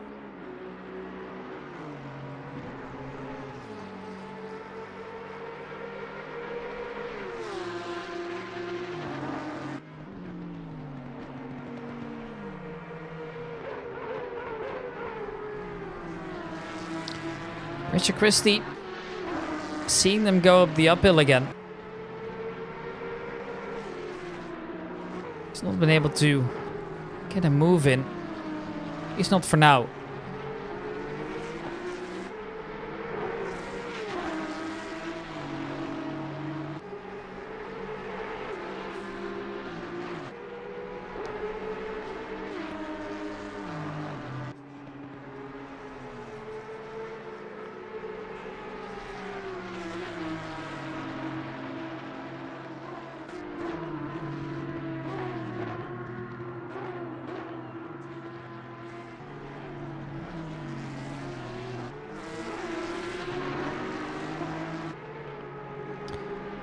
sure, Richard Christie,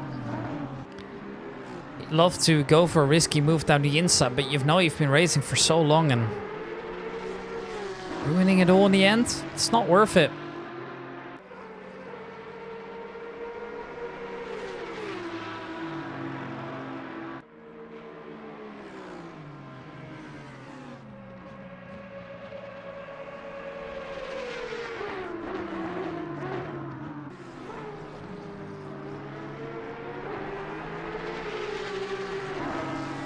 Now time will tell. See if he can finally do it.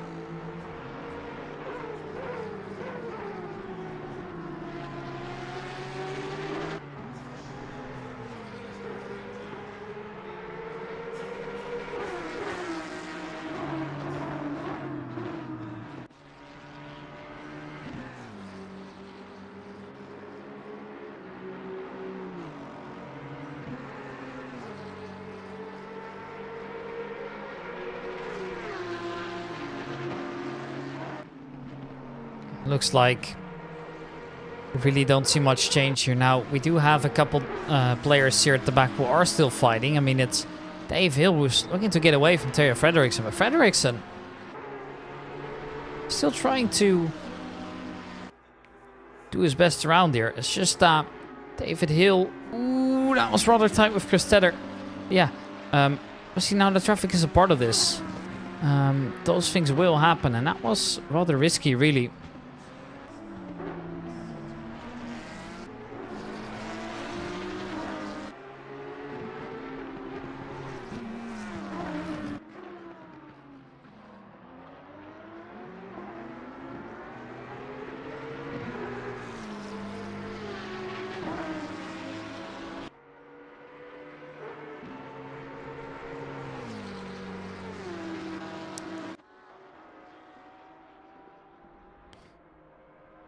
Now David Hill has made his way past and Terje Frederiksen's still stuck there. So this is going to help him quite a lot there.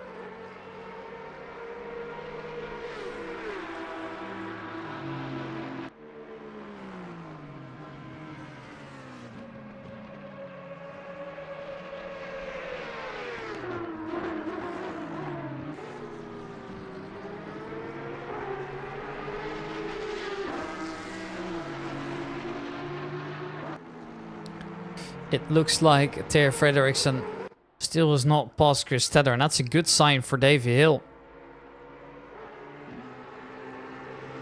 He's loving everything about this.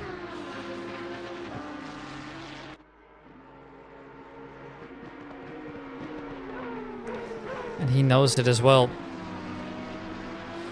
Just the advantage he's getting now thanks to it.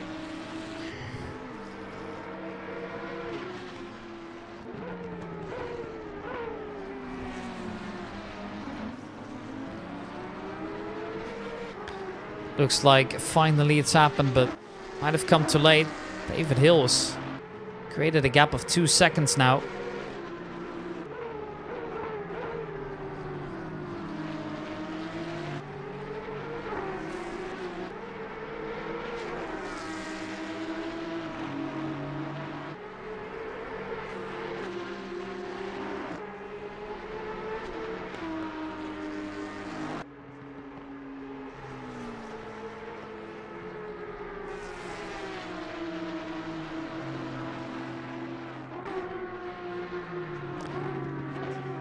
Just a couple minutes remaining of the race here, where the order seems kind of set for now. Sure, this is the only battle we've really got on the grid here. Nico Handke, Stigi, and Ericsson are all in the pits.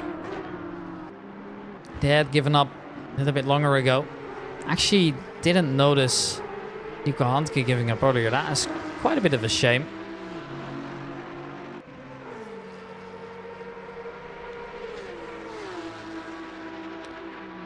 But I guess that sometimes that's just how it is.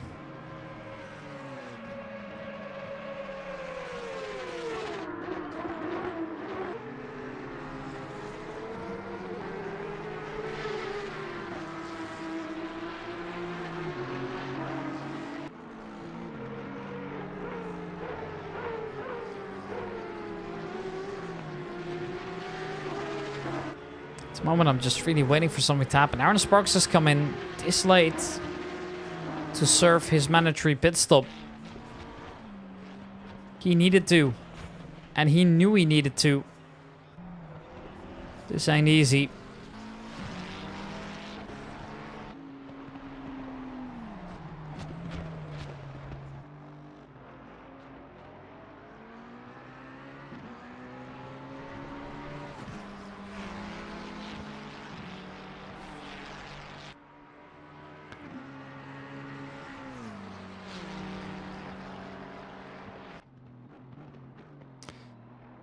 At the moment, doesn't really look like anything's gonna happen in that battle now. Terry Frederiksen finally makes his way all over the back of David Hill again. A much needed one. This position is rather important for the standings. Obviously now these drivers are rather close still. This is still a battle for the entire season. It could go all the way. And they know that. So whatever the call might be here, do not let them pause if you don't have to. Fight as hard as you can to make something happen. There is an opportunity perhaps arising for the Norwegian. It's not paused yet. David Hill defends the inside successfully the first time round.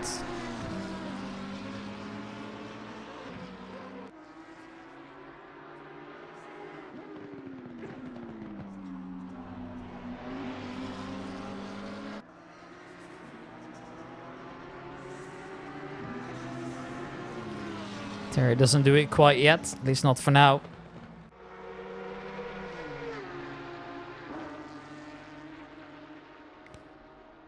Maybe in the last 10 minutes an opportunity will come here. Jack Christie's also in the danger zone.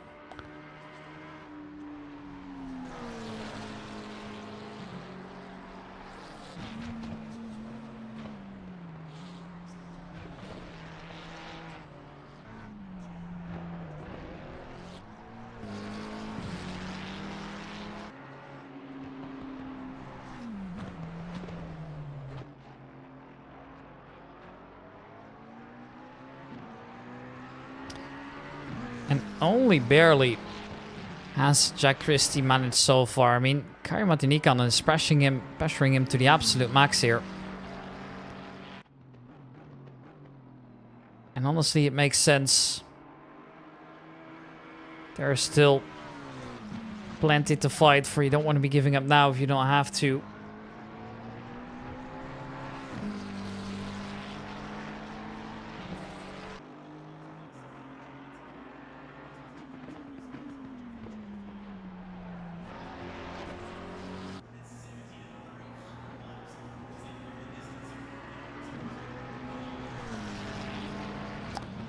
Maybe now an opportunity will come for him.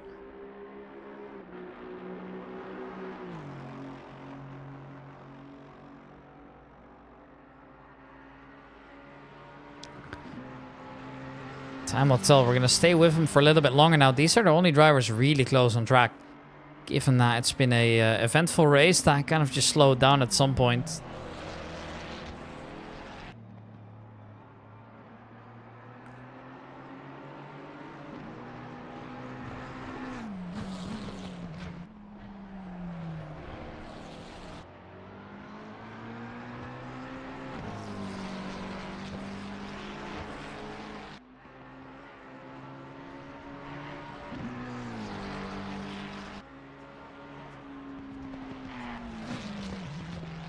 There's a small mistake by Jack Christie.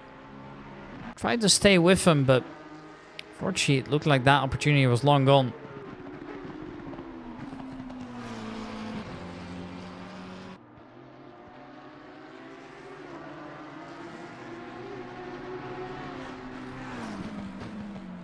A little bit of a shame. I'd love to see an opportunity come where it would have fought a little bit longer, but I guess sometimes so be it. Life isn't always fair.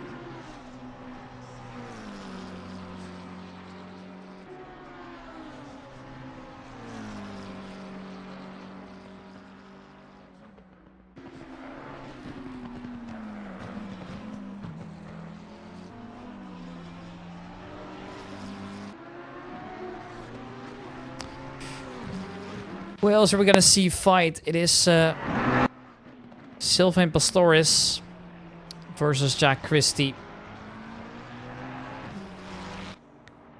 And with just 7 minutes on the clock, a battle that also could go both ways.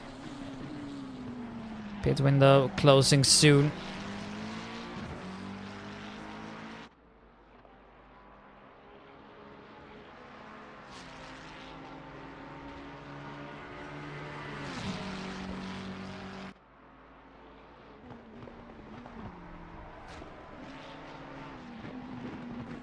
Sylvain in the lead for now. Jack Christie chasing. It swapped positions a little bit earlier. And honestly, not too shabby.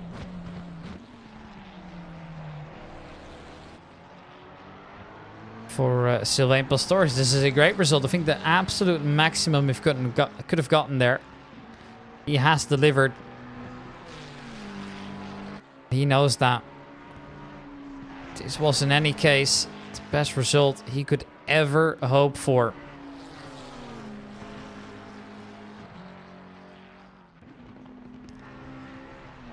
Really didn't expect him to really go that far. I mean, considering he was the one not getting out in qualifying, I'd imagine he'd be all the way at the back somewhere, or maybe on a good race in the midfield. But no, he's P6 out of all positions. That is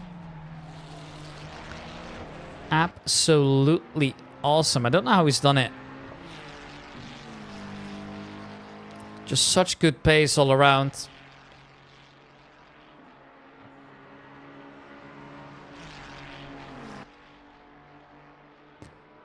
I guess that's what has brought him here in the end. Silvano is just about to drive it home, earning massive points for himself.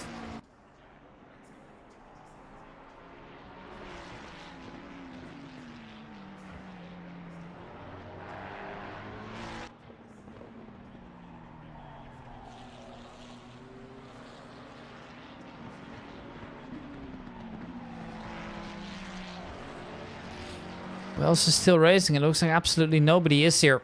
Konchik's been leading the entire race in a very convincing fashion. He's managed to just do this on his own. I don't know how, but it is rather impressive once again from Damian Konchik. I'll take it, honestly. Not complaining, he's deserved it well. Sure, it could have been a more exciting way, but yeah.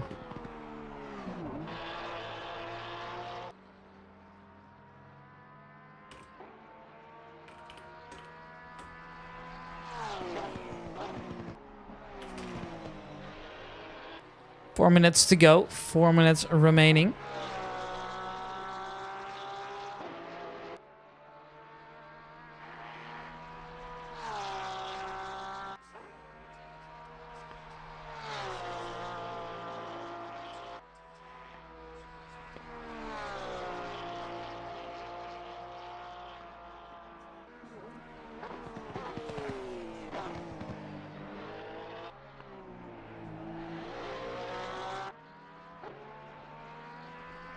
It's 3.5 minutes until the end of the race, plus that one lap, of course, that we normally have.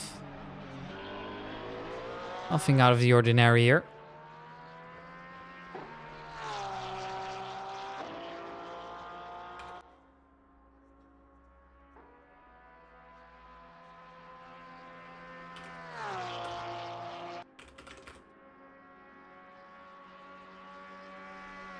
Just so little time remaining, and that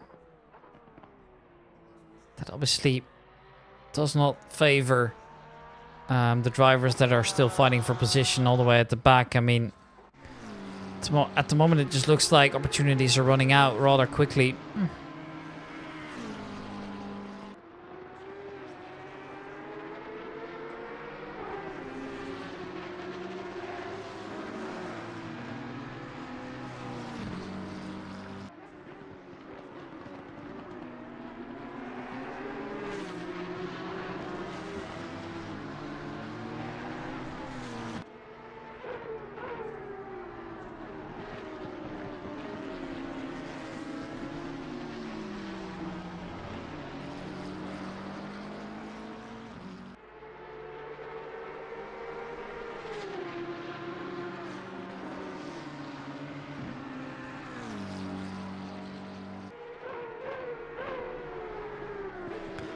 David Hill in P10. I don't know what he's thinking at the moment. Does he expect better from himself? I mean, I'd like to think so. Albeit, difficult one. Generally speaking, I don't know how much more there was to grab. To me, it doesn't necessarily appear as much, but obviously I could be mistaken.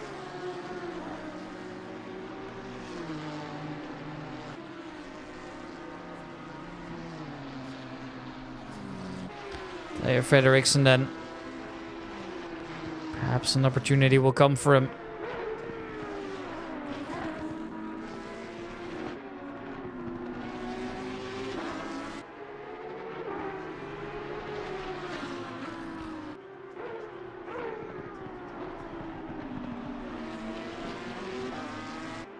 Although now, Dominic Gies, does he defend this actively? He knows there's no real reason to. But Dominic Gies maybe also is looking at times behind, and Theo Frederiksen would love to get by, knowing that David Hill is still pushing him to the absolute limit. But whether it will actually come, time will tell.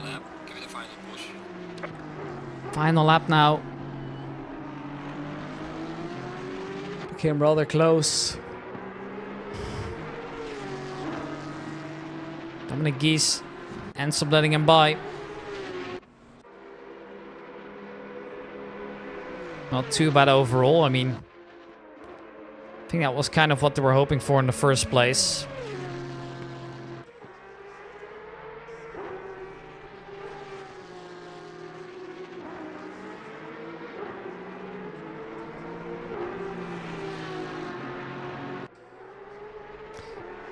Ten seconds remaining on that clock now. As soon as the lead driver is going to come in again, that will be the end of it.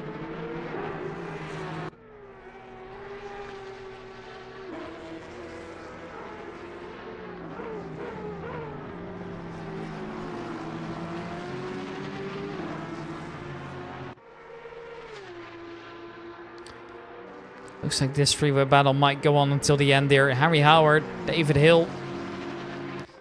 Also one of the Porsches, that being Richard Christie, and Harry Howard might just go and do it here.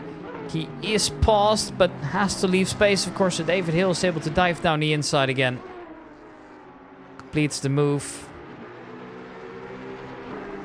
Just what he was hoping for.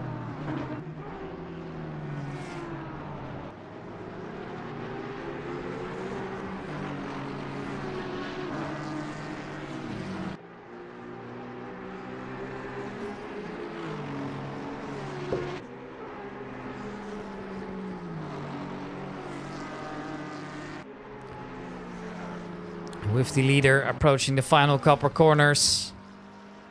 Seems to be safe call. Konchik has once again done it, leaving a gap of a minute behind him. He takes it with ease here. I mean, Hanovic is still so far away. And he has had a good race as well. That isn't the point here. It's just ridiculous how much he's actually performed and how easy it's actually been for him. And in a field as competitive as this one, I can only admire that. I really do.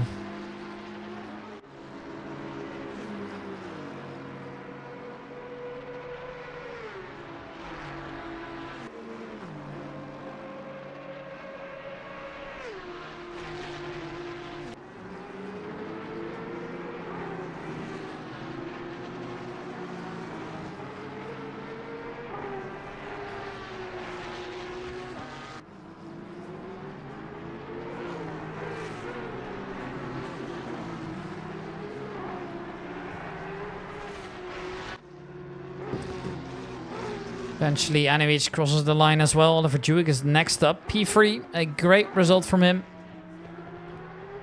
Just what he needed to get a big boost in that championship. And Samuel Mbugua coming right up as well. Towards the back of the field, we also now know what the order is going to be. In the midfield, it's Frederiksen, Giese, Tedder, David Hill, Howard, Richard Christie, Aaron Holloway, and John Dudley, followed by Cole Mooney, Alan Noor, Joey Attenborough, etc. But this is Samuel Mbugua here. Coming in in convincing fashion. He's done it as well. A P4 result for Samuel and Bugaba all the way to the end. Couldn't have asked for more. That is a brilliant drive from him, and he once again shows that he is so comfortable around Bathurst.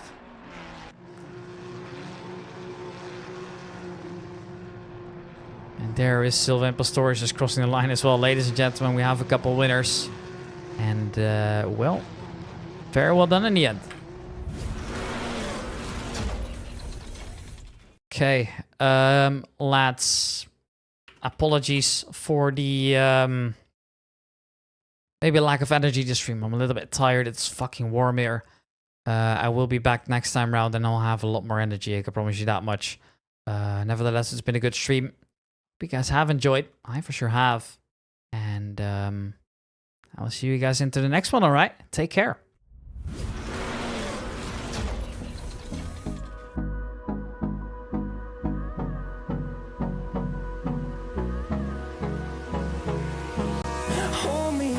Till I get up, time is barely on our side. I don't wanna waste what's left. The storms we chase are leading us, and love is all we'll ever trust. Yeah, no, I don't wanna waste what's left. And on we'll go, through the wastelands, through the highways, till my shadow turns to sun rays. And on we'll go, through the wastelands, through the highways. And on we'll go.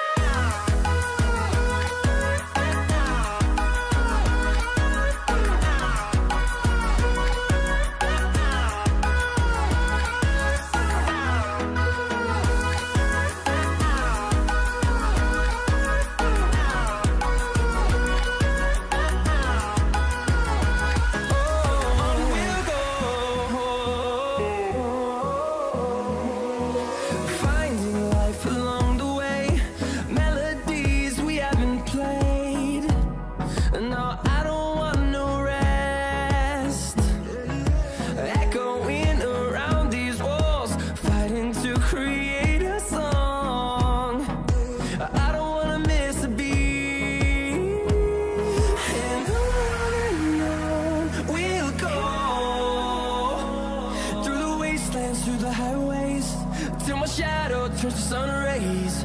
And on we'll go, through the wastelands, through the highways. And on we'll go.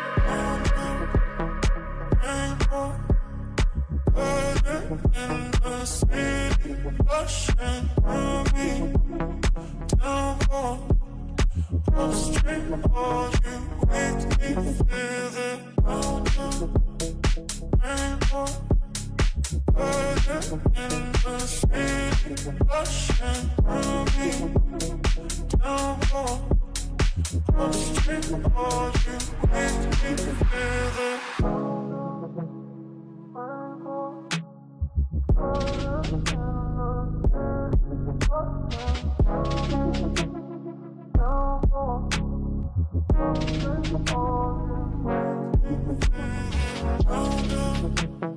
Rainbow,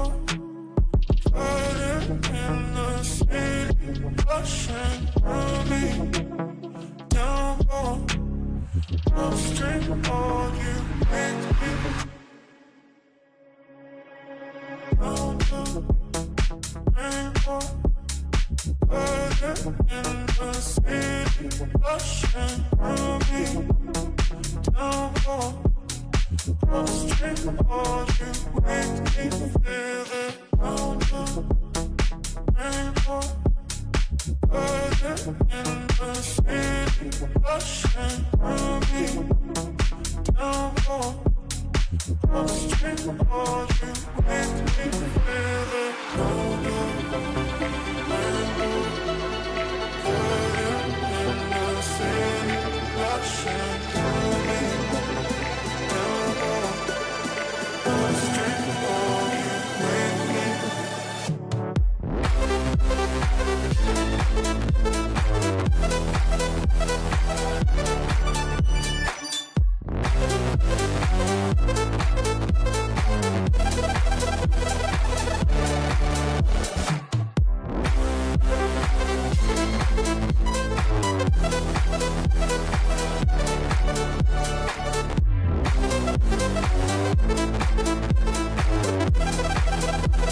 Just like the street lights lit this town, like a fire in a blaze, gotta burn it down. Can't be afraid to leave this out. We got this far, don't know how. I see danger in your eyes. They know we'll burn down the night. Coming just like the sunrise. You know that we gonna let it away. Tonight, we gonna let it away. Tonight, we gonna let it away. Just like the sunrise, we gonna let it away.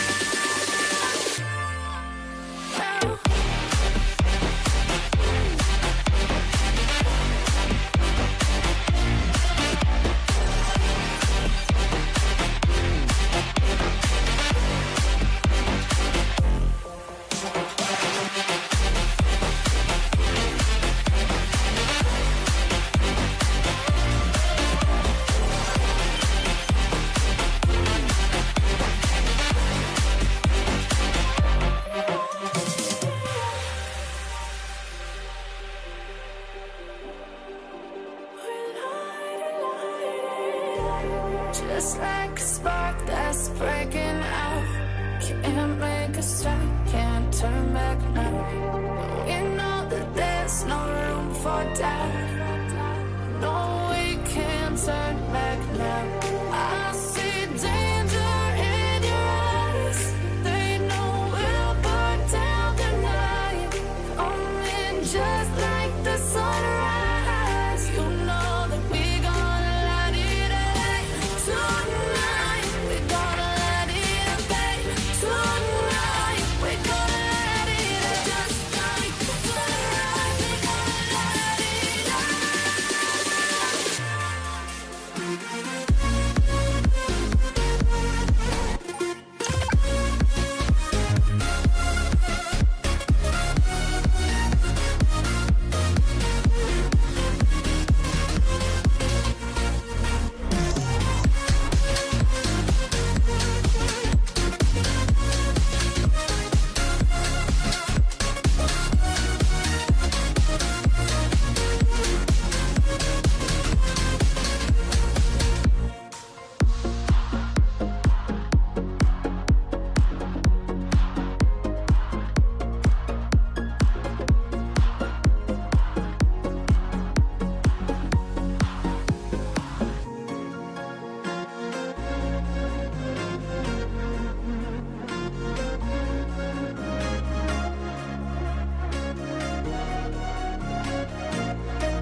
Walking alone, the streets are empty.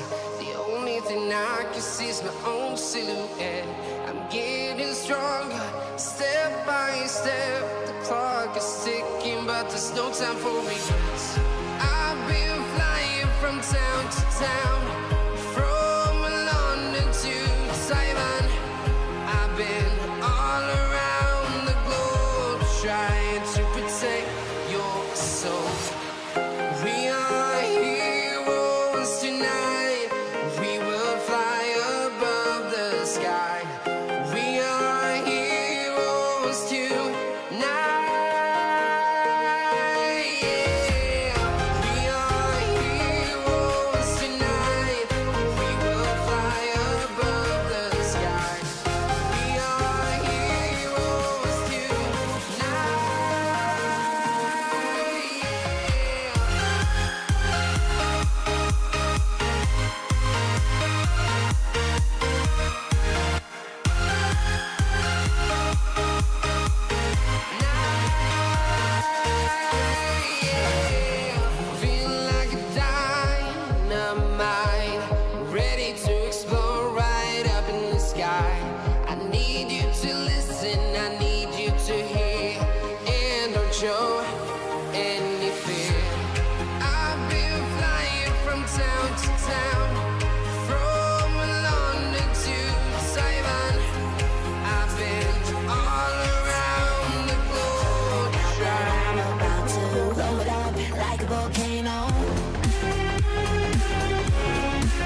My sight gets blurry, pushing back the tears. Should take a leap of faith and face my fears. I blame it on the voices that are in my head, wondering if they'll ever be put to bed. Feels like I am close to reaching my wit's end. Holding out, but I'm about to blow it up like a volcano.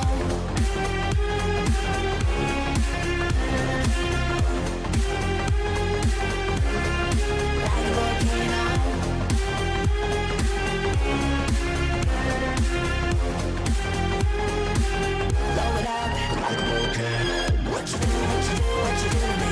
Can't you see what it means when you set me free? What you do, what you do, what you do to me? Can't you see what it means when you set me free?